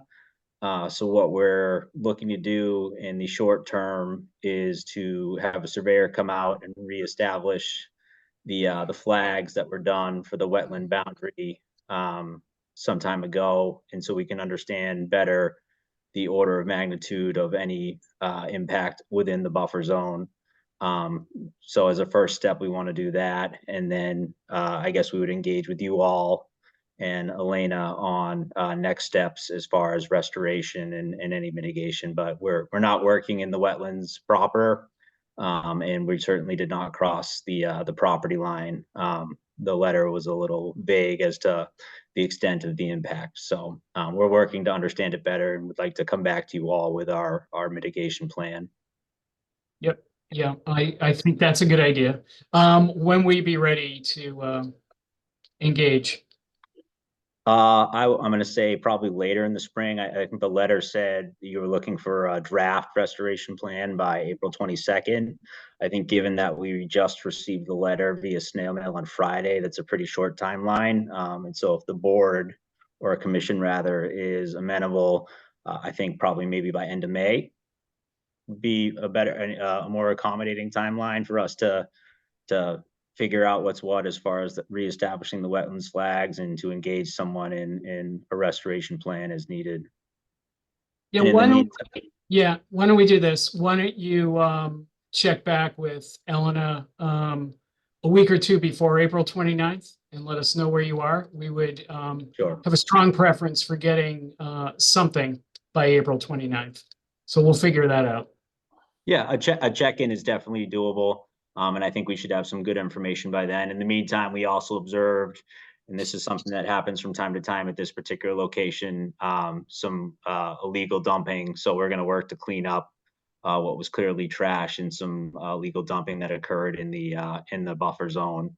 That's something we want to do just as property management anyway, maintenance. So. Okay, good. Thank you for coming tonight. I just want to reiterate, we'd be looking for something more than a check-in regarding by April 29th. So Okay. would that be like a draft of the plan? Would that be like a site visit with Elena? What specifically? I think Andy, Yeah. yeah, if you could maybe send us an email, the email that was listed in the cover letter to the enforcement order should have our contact information. I think it would be great to touch base like maybe either later this week or sometime next week, just to hop on a Zoom call or something along those lines, just so that we're on the same page about what this enforcement order was really about and kind of our main concerns with what had happened at the site. I think that would be a great first step, and then we can kind of go from there and establish expectations. Perfect. Yeah, that all sounds good. Okay, good. Thank you. So with that, I'd entertain a motion to ratify the enforcement order. So moved. Do you have a second? Okay, Commissioner Sullivan, Aye. Commissioner Long, Aye. Commissioner Wilson, Aye. Commissioner Conan, Aye. Commissioner Herbst, Aye. and I vote aye. That carries 6-0. Okay, thank you. Okay, next item on the agenda. Okay, orders of conditions. We've had a few that have been continued. Notice of intent for DEP file number 006-1958 and Boston file number 2023-048, DEP file number 006-1928 and Boston file number 2023-018. Last item on the agenda is acceptance of meeting minutes from October 4th. No, from March 20th. 2024, I looked at them, made very few minor edits. They were done very well. So if there's no questions, I'd entertain a motion to accept the meeting minutes from March 20th, 2024. So moved. You have a second? Second. Thank you. Commissioner Sullivan, Aye. Commissioner Long, Aye. Commissioner Wilson, Aye. Commissioner Conan, Aye. Commissioner Herbst. Aye. And I vote aye. That carries 6-0. And our last official act, motion to adjourn by acclamation. Any objections? No. Okay, enjoy the weather. Good night. Thank you. Good night. Night, y'all. Good night.